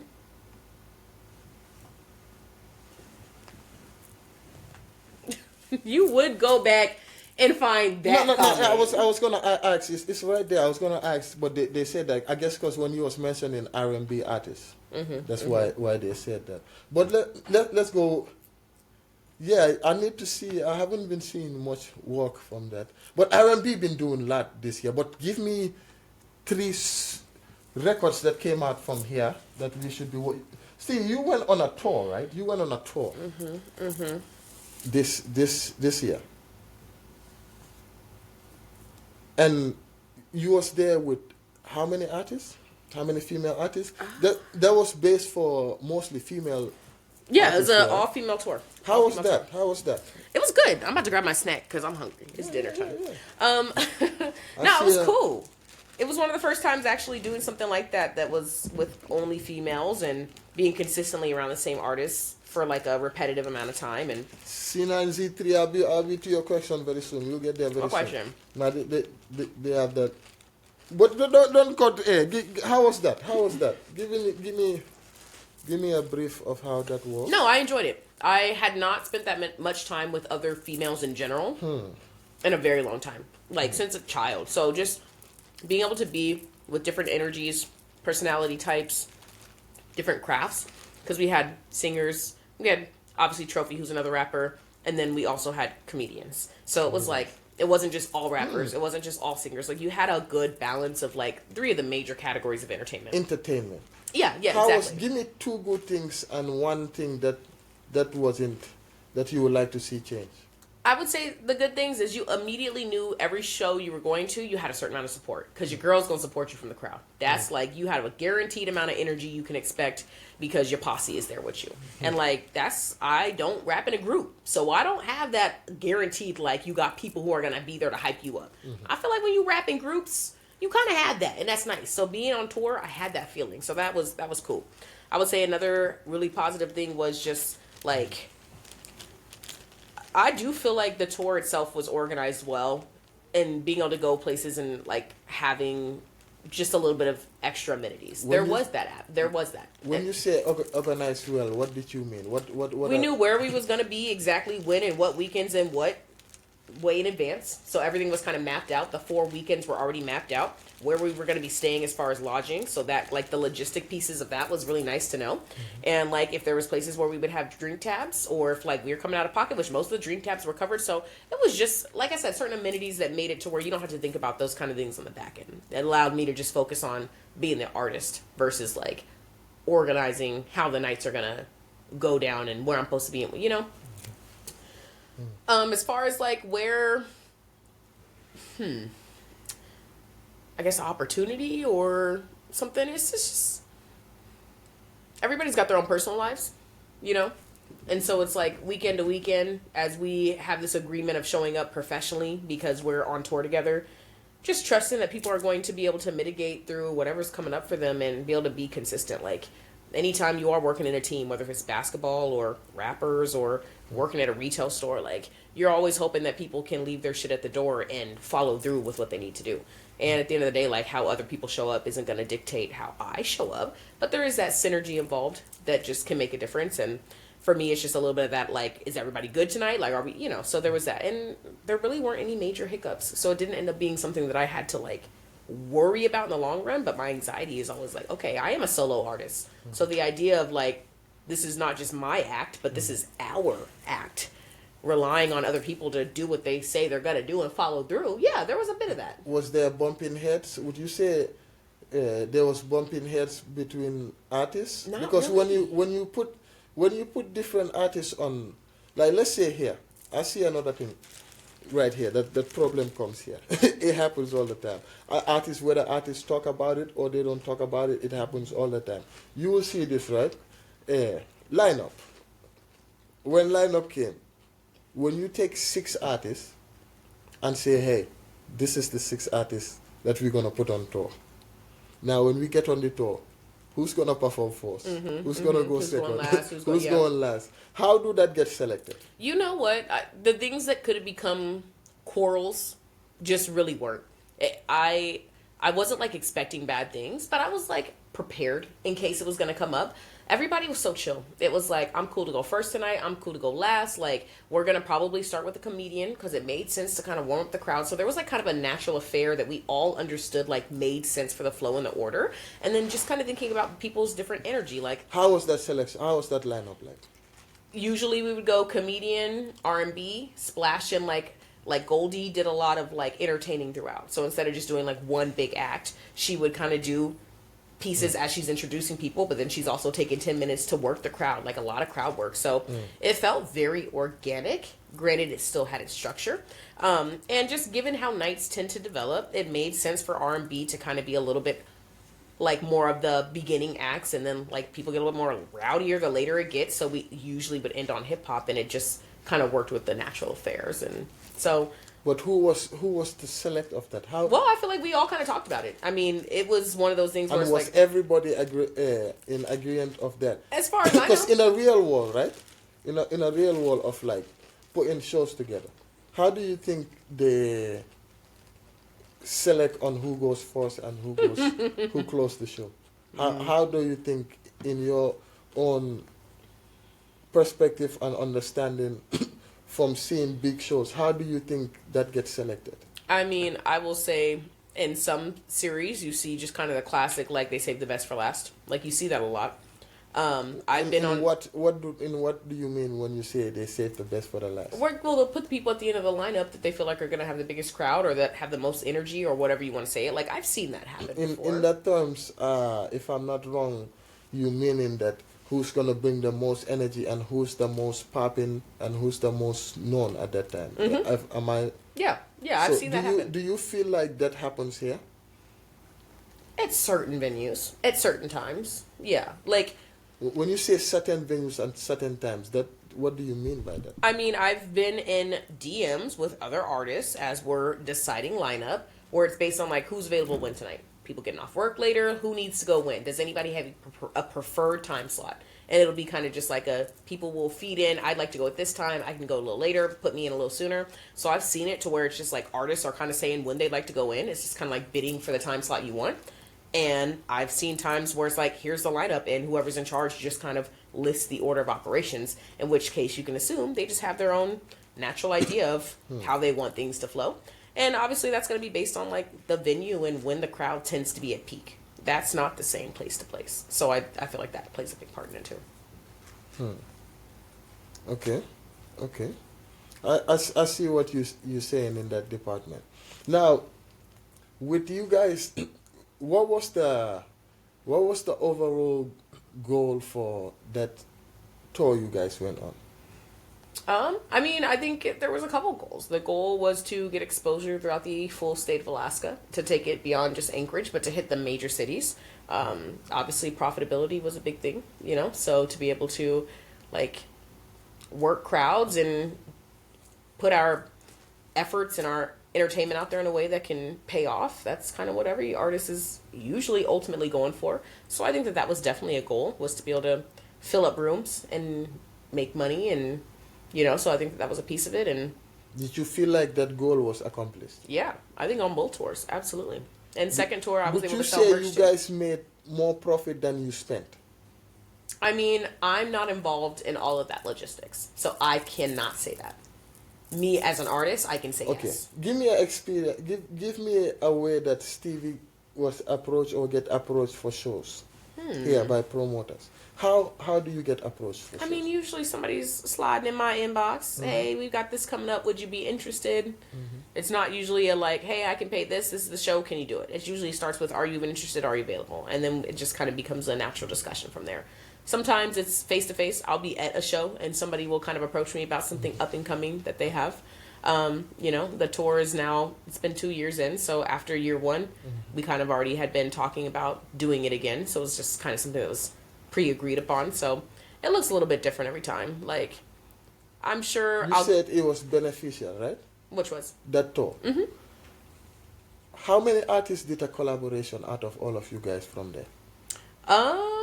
I would say I saw collabs from that we've seen out. How many? I think one. Probably Which just song? a couple of girls. Give me a name. Why?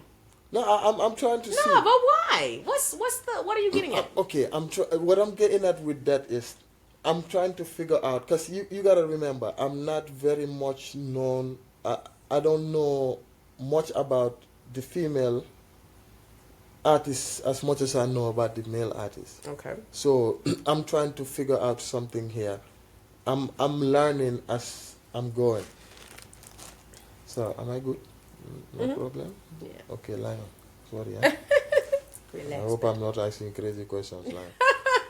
Okay, Lion. I mean, I don't like speaking on other people's affairs. I don't personally enjoy speaking on other people's affairs. I understand so that. So for me, it's like, it wasn't me. You are a public figure. You are not just a regular individual here. Get that. When you go out here, we say, hey, that's Stevie the Bless. Stevie the Bless, you have a real name. You have a real name. But Stevie the Bless, hey, what is the, what is Sting? Stingray. Stingray. You have that here. So you have to break that down, man, Stingray. Stingray, we have to know.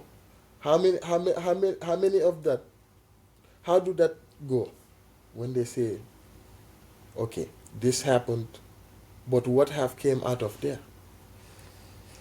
How many collaborations? I need to know if the female artists are as connected and so love, or is it the same type of fuckery that's going on with the males? That's what I'm trying to decide. Shit, and Stevie, I really don't know the since fuckery they that's say going you on are with the males. queen of the, it's a lot of fuckery going on. Big-headed, everybody. Like I said, I don't It's be in the good. Lately, politics. it's been coming out good because with this younger generation kicking in, new artists popping in, it's been a little different. They haven't been much exposed to the old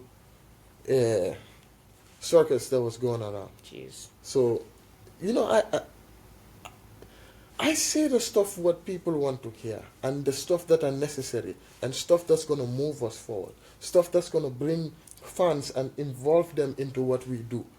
This year, I can tell you, as a collective, as a whole collective of the whole Alaskan music organization, from the rockers to everybody, we haven't dropped 50 to 70 songs.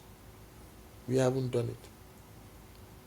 As the whole rap organization, if you take out uh, all of us, the rap community, there have not been 40 songs out, and there have not been 15 music videos out this year in the collective of all. How are we going to prosper? How are we going to connect with the Lower 48? How are we going to stand up to their levels? When we leave and go to Lower 48, you know what? How hard it is? Many of us go and leave, but when we go, we turn to a shadow. We then realize that the work we have been doing and the standards we have been exposed to are low standards. You will notice that our stage presence and things that we do are different. I can tell you this. I live here. I go to Africa. There's proof in the pudding when you go YouTube. I go online. I see artists. I go see artists that I watch online, and I see them. I'm like, you get a lot of following. Then I go be with them. These guys wake up before I wake up.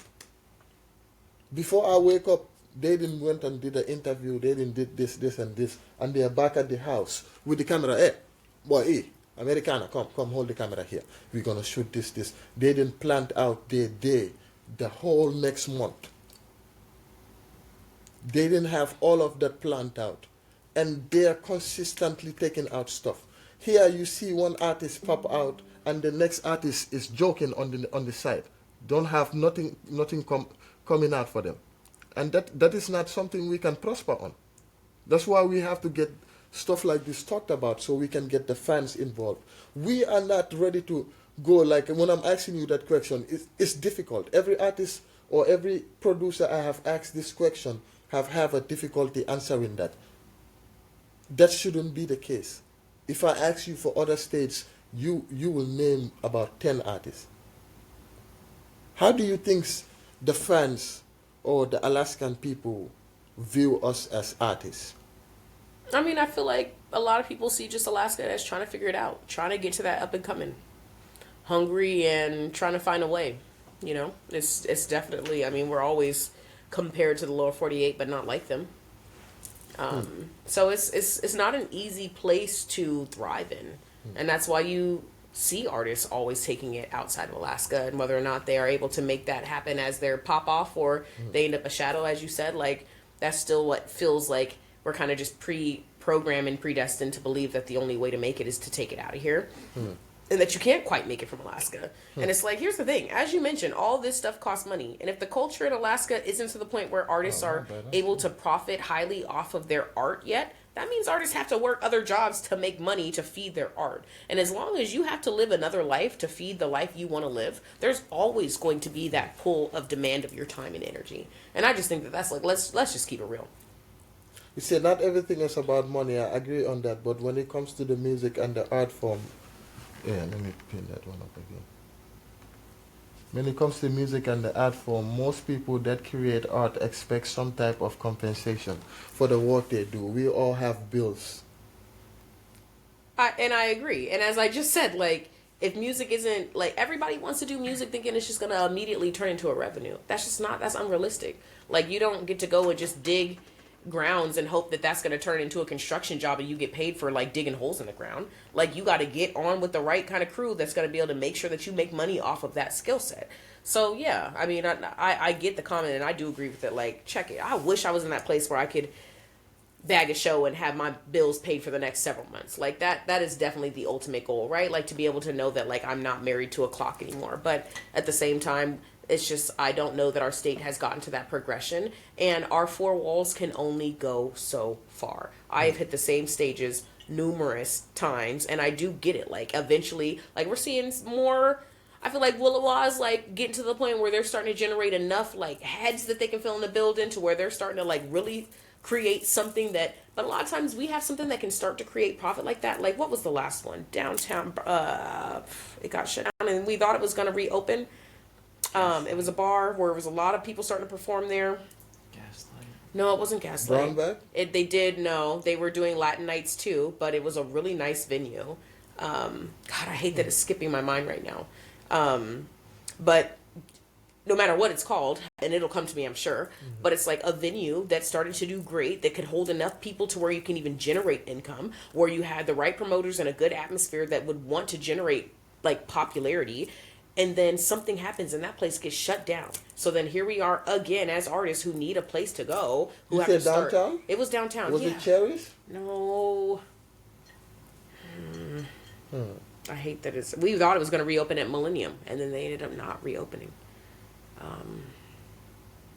Yeah, but it's. I mean, and it's not the first time that's happened though, where you start to finally pull in a crowd and start to get that place to where. So it's like, unfortunately, I feel like some of the other darker sides of Alaska, like violence and drugs and bad environments, start to kind of take away from the opportunities for things to become actually profitable and like a business that can be considered legitimate. Because then you see all these other things happening and then businesses are shutting down left and right. So how can we really grow as artists, which is an entertainment industry, when Alaska's businesses are struggling just based on the economy and what's happening with our people?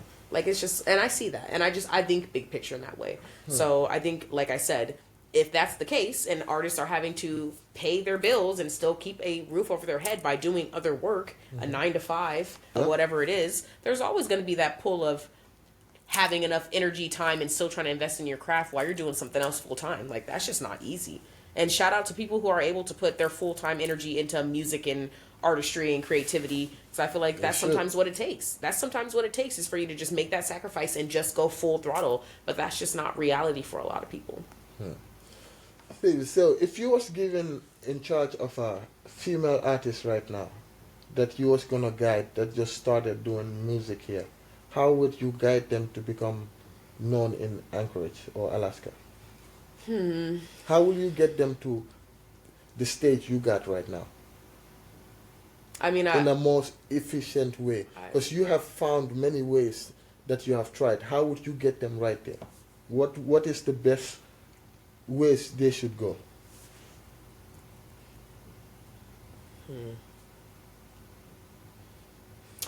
I would say it's just a mixture of having standards and boundaries, but also being patient. Because check it, to be really real, if I were to have crossed everybody off my list that I felt like wasn't as professional as they could have been, in order for me to like work with them and have a stage, I would have burnt bridges on every single stage here in Alaska.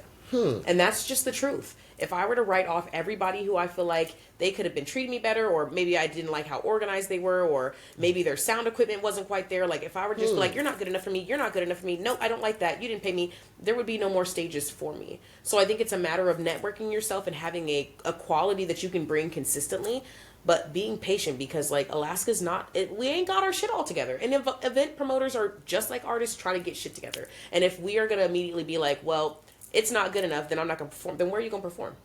Unless you're going to unless you're going to jump straight to the States. That's the reality that I don't think people are quite like creating the room for in the conversation. Like, if we're just going to burn bridges with every avenue that doesn't feel like it's professional for us, where else are you going to go? Well, unless you are opening up the next bar to where, so there's just a little bit of that. And I've found that patience goes a long way. And people or organizations or businesses that I felt like I would have maybe preferred a different experience as the client or the person being booked, and I've given them room for improvement, I've seen things happen better the second time around. So I try not to take things too personally. I try to move with integrity, and I try to remember that like we're all people, and I get it, like business is business, and sometimes it'll eat you up, and that's just that, but also like we are still like, don't burn all your bridges. Don't burn all your bridges. Don't burn all your bridges. Like, I feel like that's an important thing to talk about. Do you feel like artists get cocky here when they start getting little recognition? And is that beneficial towards I feel like artists are cocky in general. If I'm real with you, I feel like artists are very cocky. I don't know what it is about making music that makes us think that we're at the top of the world. I don't really get it. I don't personally get it. But I feel like yes, I would say that. And I don't think that's just Alaska. I think that's in general. I feel like once we claim we're a rapper, especially, like we just kind of like see ourselves as like I know a few young folk close to family that's like, oh, I don't ever want to work for nobody else because I make music and that's just that. But you're not getting fed off that music yet. So what you gonna do in the meantime? You know? So I do feel like there's a certain amount of like reality check sometimes that we need. Definitely. And here, as an artist, right, trying to get to the front of things. Who do you think are the promoters that are there that have shown that they can get us somewhere or not in front the most of people in Alaska? Who are you looking forward to working with in the promoters? I don't think that I will be name dropping anybody to that question, to be really honest. As I just There's said, nobody you can highlight? I would say that there's a few different promoters. What did I just say in my last statement? To go back to what I said, every promoter that I've worked with... Now, this one is not a setup. No, but I really feel like every promoter that I've worked with, I've had good experiences and not so good experiences with. But who are the ones that you would say are the top promoters? I would like to continue to see Showdown, who's been doing really great on bringing a lot of popular names up here. Sorry. Yeah. Soda, I'm coming with Soda. Soda will be there. Next year, this show, make sure you guys come to the San 100%, Kingston. like, I'll be there.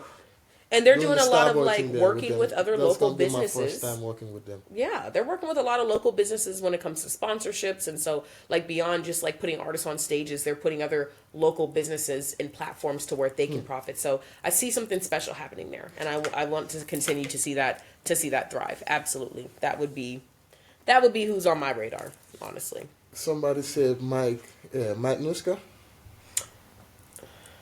You know about Mike Nuska? Yeah, brewing company. Yep.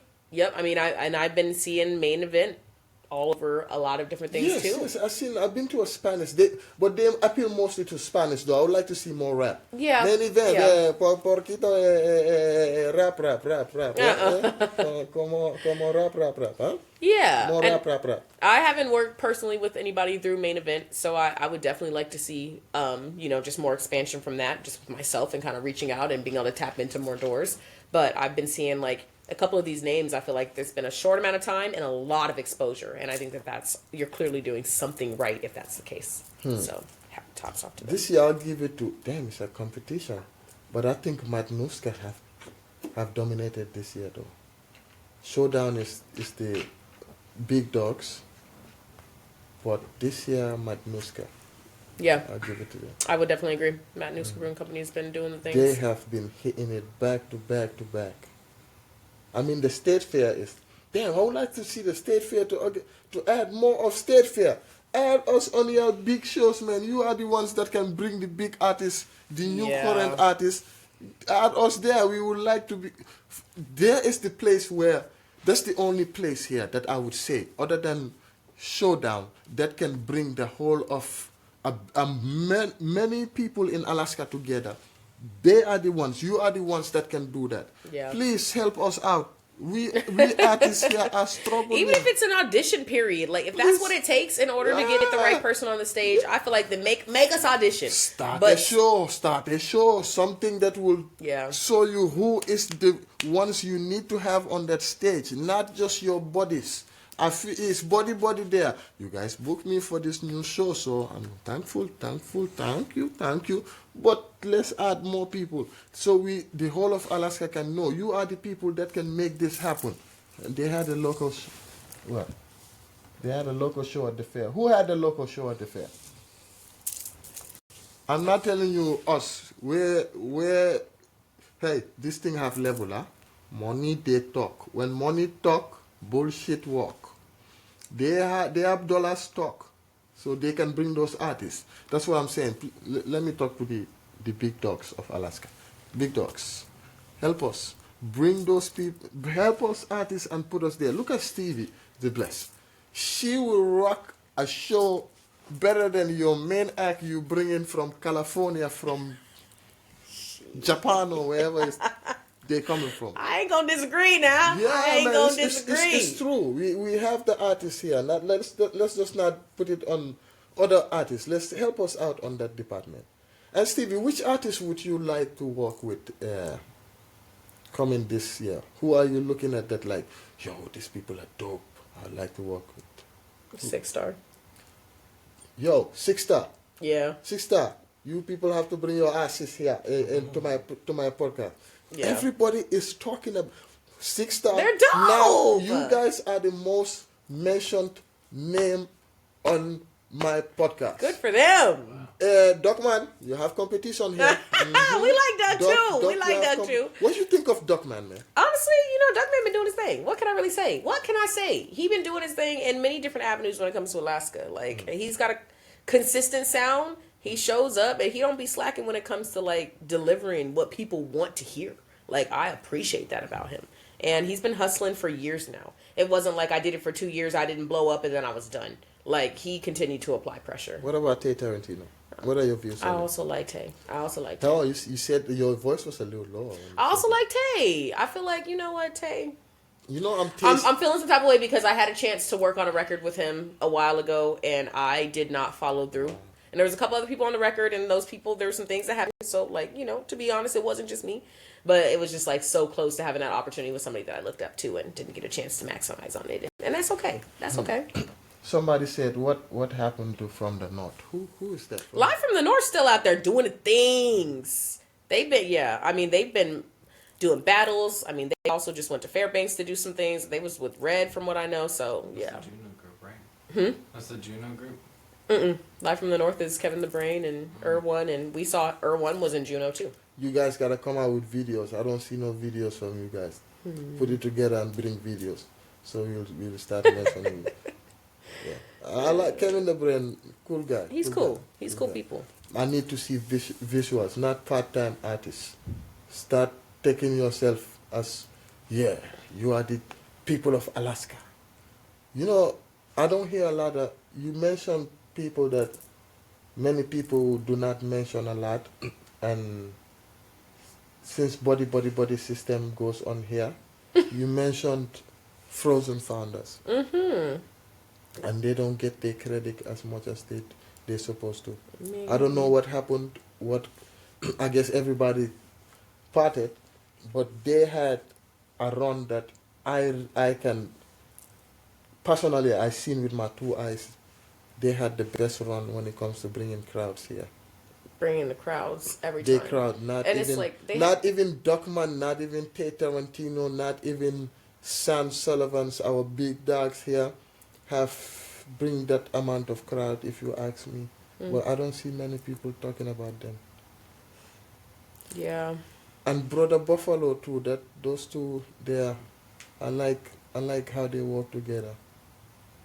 Like there's definitely something to that synergy. That's honestly like, as I've been kind of taking a step back and working on different music, I have talked to Drake a lot about just the something different that comes when you're working in a group or you're performing with 1 or 2 more individuals versus just being on a stage by yourself. Like whether it's just somebody that's your hype man and they're just doing your ad libs, or you got a couple other rappers in the group. There is just something to that. I think Brother Buffalo, like they have that, obviously that blood kinetic energy that flows between them both, which is dope. 6 Star, you get a similar thing where it's just like you can tell there's a connection that's there. And I've envied that a little bit. As far as just kind of having that somebody in your corner and that energy to thrive off of. And Frozen Founders, what I loved about them is like they had a whole bunch of different rappers, but each could carry their own. And that to me says a lot. So I have this question I've been asking on the stream, that Alaskan artists cannot bring 500 people to a show. What are your takes on that? I mean, yeah, I don't think that's crazy likely, If unless anybody it was would do it, who you think is the closest? I mean, probably Duckman for sure, but are we... You think Duck can bring 500 people? I think if it was a show that had another headliner, like that people know a little bit more, I could see him like... Just Duckman. Duckman himself and Duckman and the bag boy name. If marketed correctly and pushed the right way, I think that there's a few artists that could... Who are fill those? up. I'm not about to... You keep doing it. I'm not doing it. I'm not the one. I'm not doing it. That is a compliment, though. If you say an artist can fill up, it's not a negative thing. If I would have said they cannot do it, but you are saying these individuals can do it. So let us know those individuals. I think that there's a few people who could. That's all I'm saying. Well, Stevie, they are running from the question. I'm not running from the question, but I'm tired of name dropping tonight. I'm done name dropping. You ain't name drop no bad thing. I'm You ain't done say name no dropping. bad. Let's talk about me. Shit. Yes, we're gonna Stevie, this is all about you. You are the queen, they said. Let's get back to me. So I want to talk about the new music I'm working on. Oh yeah, definitely. Holy shit, we've been talking for almost about to be 2 hours. That's what I'm saying. We got to give these people a break. We're going to have to go part 2 for Stingray's release. Yeah, definitely. Oh yeah, definitely. We go. This Mad Alaska is here for correct artists that are here to do something. I'm not just interviewing any artist. You have to have some type of boss, some type of recognition. People want to hear from you, for you to sit on the seat. Even my friends, I have many artists, even my own artists, Madness artists. No artists from my camp have been on the stream yet. If I wanted to be biased, that's where I would start. I mean, right. Yeah. Right. I hear you. Definitely. So it's the people that are here. You can talk. It shows. Many people would have been done a long time ago. Okay, now y'all still with us? Oh, wow. Yeah. Where's my question spicing up? Come here. Sorry, I'm sleeping here. Oh, I don't know why these comments just don't pop up. Like on the main CEO. Somebody said Ron Bass. Do you know Ron Bass? Do I know what? Ron Bass. I don't think so. He's the one who does the songs with Afro Man. Oh, gotcha. Yeah, not off top. You don't know. Let's see. Okay. He says sing one of their records. What do you mean? Sing one of their records. Now Stevie is an artist now. Don't put Stevie on the line now. We're not doing that. No. Stevie have recorded very much quality music, and just make sure you go stream her songs. But let's talk about the new music. Should we save it for next time? Do we have time? I mean, you releasing a project soon, right? Yeah, absolutely. A couple of things. First of all, I'm sitting on a music video. Shame on me. I'm sitting on a music video. When are we expecting to see that? I was thinking maybe right before the new year, but I'm thinking maybe on the 1st. But we got roulette. I got visuals. It's time to drop them. Just looking for the right opportunity to do so, and sometimes you just got to make moves. So I know you was talking about we need to see more music videos in this year, so I'm like, damn, do I need to release it this year? I've bust my bubble here. Let's see what they say. I think when you ask someone who they think is doing their thing out there, I would follow up with, give me one of your favorite bars from the artist mentioning. Okay. They say they want to know what is some of your favorite bars. No, what did I already say about that? I'm not necessarily looking to be interrogated on who do I know from the scene and what bars from them do I love. Like, I don't really see the benefit from that. That's what they asked. You know. And variable to pay the artists for their award. Am I on this? Yeah. What do you mean by that, Mr. Spicing It Up? But before we close the stream and stuff like that, let's So now lately, I have noticed, you told me today when I got in here, you are getting ready, you just got done doing rehearsals with a band. Are we going to see Stevie the Blessed performing with a band anytime soon? The band is Drake. Dr. Drake, that is. If you caught us at Sundown Showdown Festival in the summertime, what was that, June this year? Then we kind of sprinkled our first duet out there. And it was hip-hop vibes, but I was able to back that with an awesome drummer. And that live instrument on top of the hip-hop feel was just immersive. And it brought something new and different and fresh. And I don't have a full band together, but that just like really lit up, I feel like, the beginning of like what that collab could look like. So I mean, we'll see more of that where I'm rapping and I've got drums kind of supporting it. And I mean, I dabble with the piano. I want to keep dabbling with the guitar. Eventually I'd like to be able to add more instruments to it. But yeah, the music that I'm kind of rehearsing now and working on now is just playing around with my vocalism more. Not just singing, but kind of just the extremes of and the range that I can accomplish with my voice. Like, so lately I seen a post on Facebook. Is it like, are you dropping a song or an album? It will be an album. An album. Yeah, it'll be an album. Album. When are we expecting to see that album? I think Because I hear a lot of artists tell me it's coming out, but it takes a little while. Yeah, it can take some time. How ready is the album right now? I mean, I've got 12 songs that all have concepts, that all have something recorded, but there's definitely some finessing that needs to happen. I mean, beats have been purchased, so there's already kind of that forward step.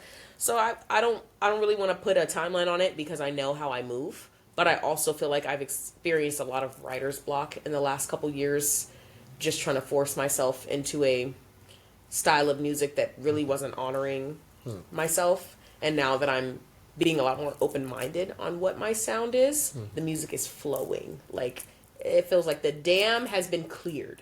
And so I would say no later than summertime. I'd like to have something out as the snow is melting. That would be my goal. goal. Are we going to see anything coming like in the next month? You'll definitely see Roulette. I'm going to drop my music video. That music video? We went to Vegas and ended up recording it. So it's not even recorded here in Alaska. Like, the whole situation on how that came to be was pretty excited. ironic. It turned out to be really, really crisp. So that for sure I can say from Stevie the Bless is what people can look forward to within the next 30 days. Absolutely.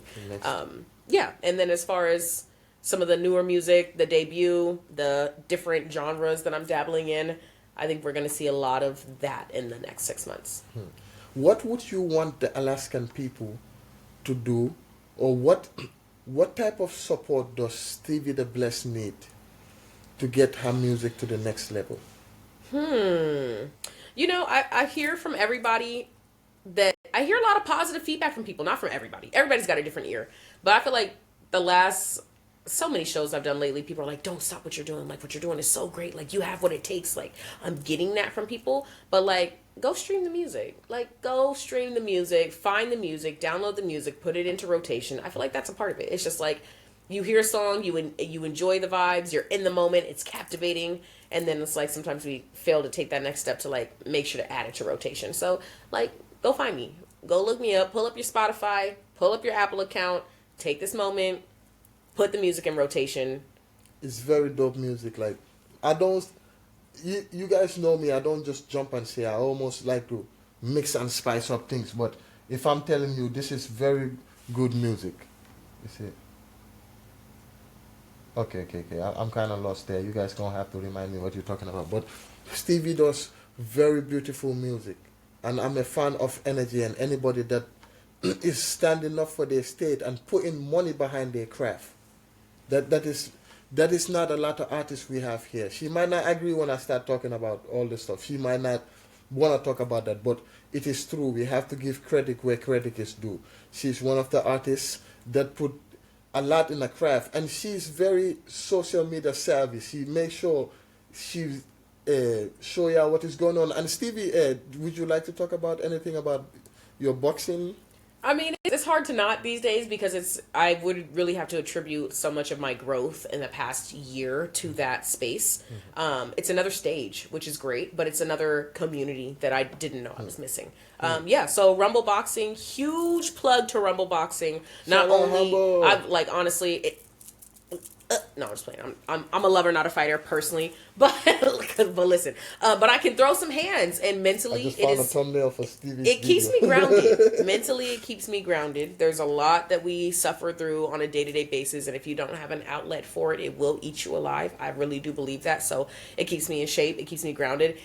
As a trainer, it keeps my vocal strong. And that is where I feel like I have started to discover my vocal ability is through Rumble. Because I'm mic'd up. Every time I'm teaching a class, I am mic'd up. And it is a great sound system. Wow. And I'm over here hyping people up when they're 40 minutes into this workout and I need 3 more minutes of you. And I need to make sure that you do not let up now. And I'm just getting to a place where I'm like tapping into a version of myself I've never seen. So Rumble has allowed me to see myself in a new light and build confidence and build community. And I wouldn't be expressing myself the way I am today without that. That would be crazy. I would like to do like a vlog of Stevie the Bless, a day of Stevie's life in Rumble. It's so much fun. Yeah, it's man. addicting. The lights go down, Rumble, music what's goes up, up. Rumble? Yeah, do some with us, man. Mad Alaska is here, man. Help us, man. We need sponsors, whatever, man. Stevie gonna talk to the top manager in the building, and he's gonna tell them, and it's gonna. Okay, Stevie's gonna talk to herself, and Stevie and herself is gonna have a conversation, and self of Stevie is gonna be a self of. I see 2 boxing gloves in the picture. I can't read the rest, but I see the. Let me see. Love it. You said Rumble is a dope workout studio. Tell us so. What if somebody watching this and would like to, is thinking about joining Rumble, but is still holding back? What is something that they should, you would tell them that would get them to wanna? It is beginner friendly. So whatever experience you have with fitness or boxing, it is beginner friendly. One thing about me, the lights are low. It's dark in there when you're working out. It's dark and the music is bumping and it's loud. So you get to feed off the energy of people around you and still maintain a level of like intimacy and privacy to where you can sweat and go hard. And listen, I've never considered myself an angry person, but I get them gloves on and this warrior just I see videos of you. I say, is this the same Stevie the Bless I know? And I'm quick. From then, when I see Stevie, I be greeting Stevie from a mile away. Stevie, am I in your good books? Yeah, just do it. My advice, if you're thinking about it, just do it. Like, don't let any kind of hesitation or doubt around performance or whatever stop you from trying something new. And I really mean that in any walk of life, but especially if you're considering Rumble, like, come find me. Like, I got you. I will make sure you can get in and get set up. It's been a game changer. It is absolutely one of my favorite things. What are some of the things that your clients would tell you Rumble and how Rumble changed their life? I feel like everybody speaks about the community. Like, you get into a space where you've got hundreds of other like-minded individuals. We all want to get healthier. We all want to better our lives. We all want to hit shit. Like, that's a great 3 things to have in common. So I would definitely say, like, that's what a lot of people say. And I think the other thing is just mental health. This one say, I'm at class 283. Who is that? I must know this person. Lil. Oh, it's Drake. Yeah, man. He said class. 283 classes done. That's funny. Wow, you have people that, damn. Yeah, I've taken over 300 classes. Eating lunch, dinner, and spending a life. Yeah. You better come on. Listen, I was thinking of it, but I was like, yeah, Chico, if you watch this, Chico, you been saying you finna come take a class. Which Chico? Chico Rico, your ass ain't going to take no class. You might need classes because when you get on my nose, so I put you in a headlock. He keeps stopping by the studio saying he finna take a class. You know where I'm at. You know where I'll be. He still haven't taken a class? Oh. We're gonna put him on the duck list for Rumble class. Yeah, I have a duck list. I didn't tell you about the duck list? Every stream I gotta remind them. Before we close the stream and come ask Stevie when the album is coming, because Stevie's album is gonna be crazy. I can't wait to see a whole album from Stevie the Bless. We have Duckman was on the duck list. He looked like he's leaving the duck list. We're supposed to do the stream tomorrow. I'm gonna call him right after this and clarify that so I can put his flyer up. We have Dan Mega on the duck list. Okay. Who else do we have? Joker the Bail Sponge Man on the duck list. Tay Tarantino is on the duck list. Yeah, we have a few duckies, man. These people who supposed to be... Yeah, they're ducking me. Oh. I don't know why. I'll be writing Tay, but Tay will open the message, but will not write back. Or will just he said, I sent it, fam. Yeah. But I'll get back to you eventually. Hey, and I told him, I'm going to keep going. But yes, I'm looking forward for that. You said the new music video is called Roulette? Yeah, Roulette. The song's already out. Sorry, oops. Yeah. I think I've seen that. Song's already out. Roulette. It's been out since the summer. It really is a song that, like, out of all my music changes, it'll always be that forever timeless piece. It's all bets on me. The odds don't measure up. They've been stacked against me. I had to level up. Came out on top. And I surely will continue to. So that for me is like, Roulette is the song. If you need to pick me up, if you need to remind yourself who the fuck you is, please listen to it. And the music video, it tells a story. It tells a story. If I were to ever be able to pick a dream career in the future, it would probably be like a movie producer. Like I really love the idea of being able to like illustrate a full story, and that music video is done that. So I'm excited to drop it. And more moody vibes coming in the next year. I'm feeling kind of emo.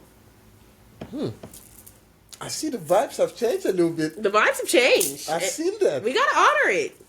It's nice, man. I feel like I have yet to see female artists that carry style with their art. And you are one of the artists that does that. You, Nicole Lee.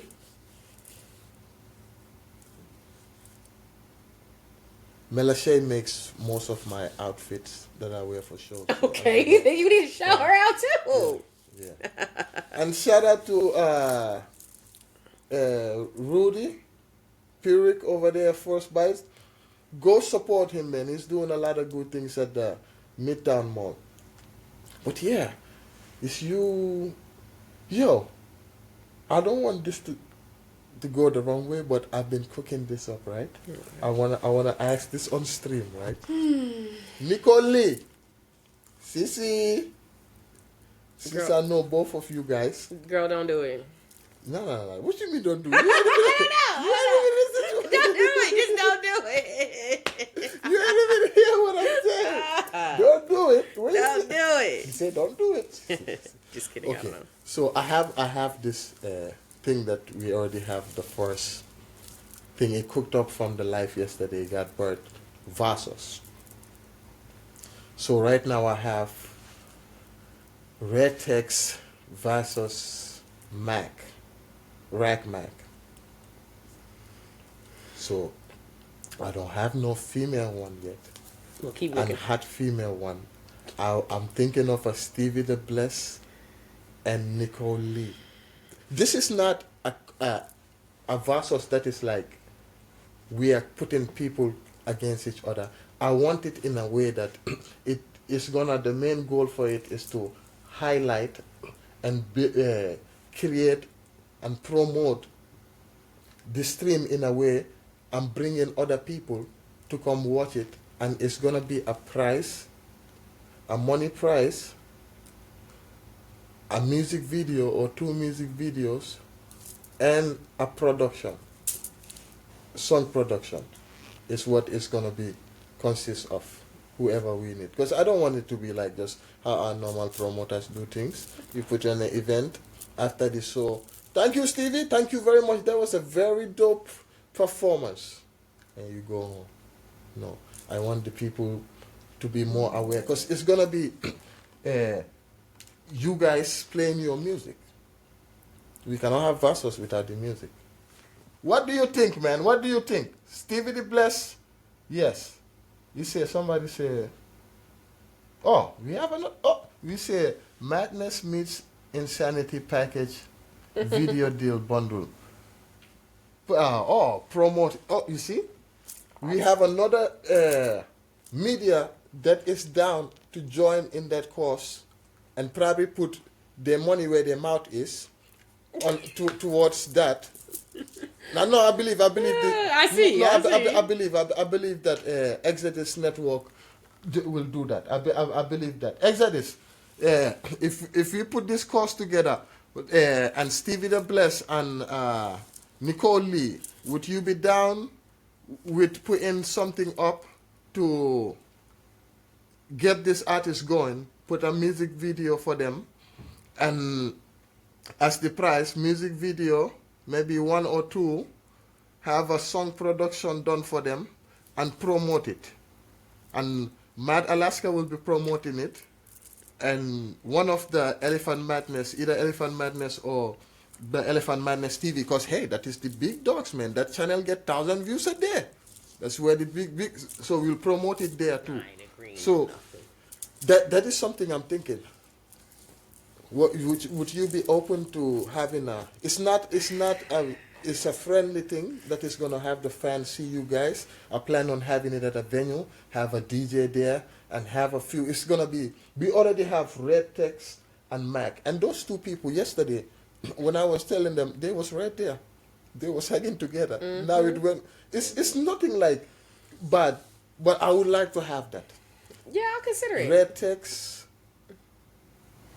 Mac have you guys as the main female event of Nicole Lee and Stevie the Bless. And I might have one other act. Maybe the younger ones. Maybe I might have two more. Goodlaw versus somebody. And I will have I might have what's his name? I might have Lil STEVIE versus Draco. You heard it from him. He over here plotting. Yeah, Lil STEVIE versus Draco. Red Tex versus Iraq. Stevie the Bless versus Nicole Lee. And the older generation, Hypothetically. I will have Sule Spain versus. Hold on. Sule Spain versus either Killer Dog or give me somebody who's one of the older rappers here. You know any? Put somebody out there. Who would Sule go against? I don't want to see Sule have to take nobody's throat. No. Just this is if you mentioning somebody, they're doing something. Oh, somebody said Sule Trauma, and somebody said Heat. Okay, Sule Spence versus one of those. Heat, if you down for that, Heat, yeah, Heat, you need videos too. You have to join. You and Sule, you both need somebody to come and drop those. So yes, I would like. Okay, yeah. Since you two are my favorite battle rappers, and yeah. Look at that. So we have it. It's set right here. And whoever duck, I'm gonna come on the stream and talk about you. You guys know that's what I do the best. I can talk. We have Lil STEVIE versus Draco. We have Red Tex versus Rack. Sule versus Heat.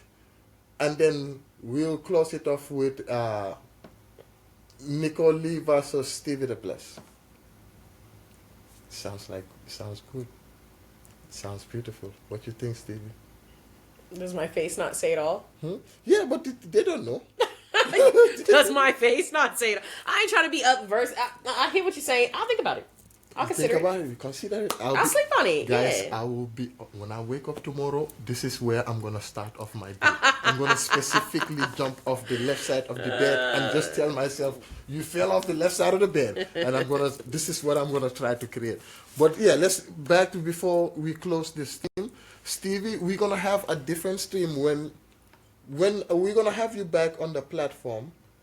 I want to have, when your music video come out, Okay. you say it's shot in Vegas. Yep. I want to have a review where when I do reviews, I invite the artists that I'm reviewing their music videos and they give us a run through how that experience was. Cool. It was Yes, dope. Definitely. And guys, if you hear and if you are watching this again, coming here to watch it, please support Stevie the Blessed music. She's doing very good. And people that are in power that like to help, write her. So your support in form of money too. They need currency too. Write her. Tell her what is your cash app.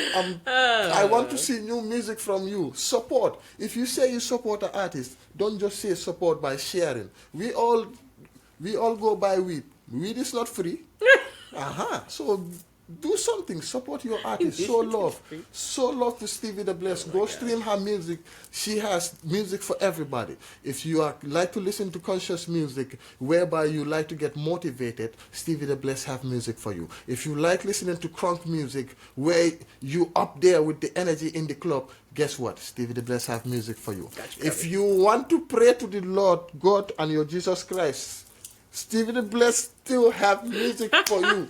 Anything you want. And if you want to scream and shout and let it all out, find me in 2025 because I'm going to have the music for that. No! For you. And yes, and also I want Stevie to have a segment on this place. We're still talking about it. Yeah, I agree. I want her to come and do the healing stuff. Stevie was big on those healing, explaining and helping people in that healing department. I hope that happens.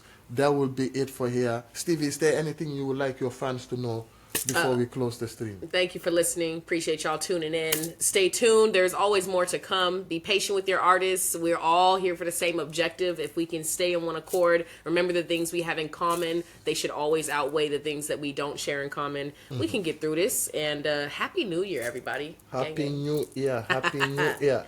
Easy. Say hi to your mommy, fam. Thank you.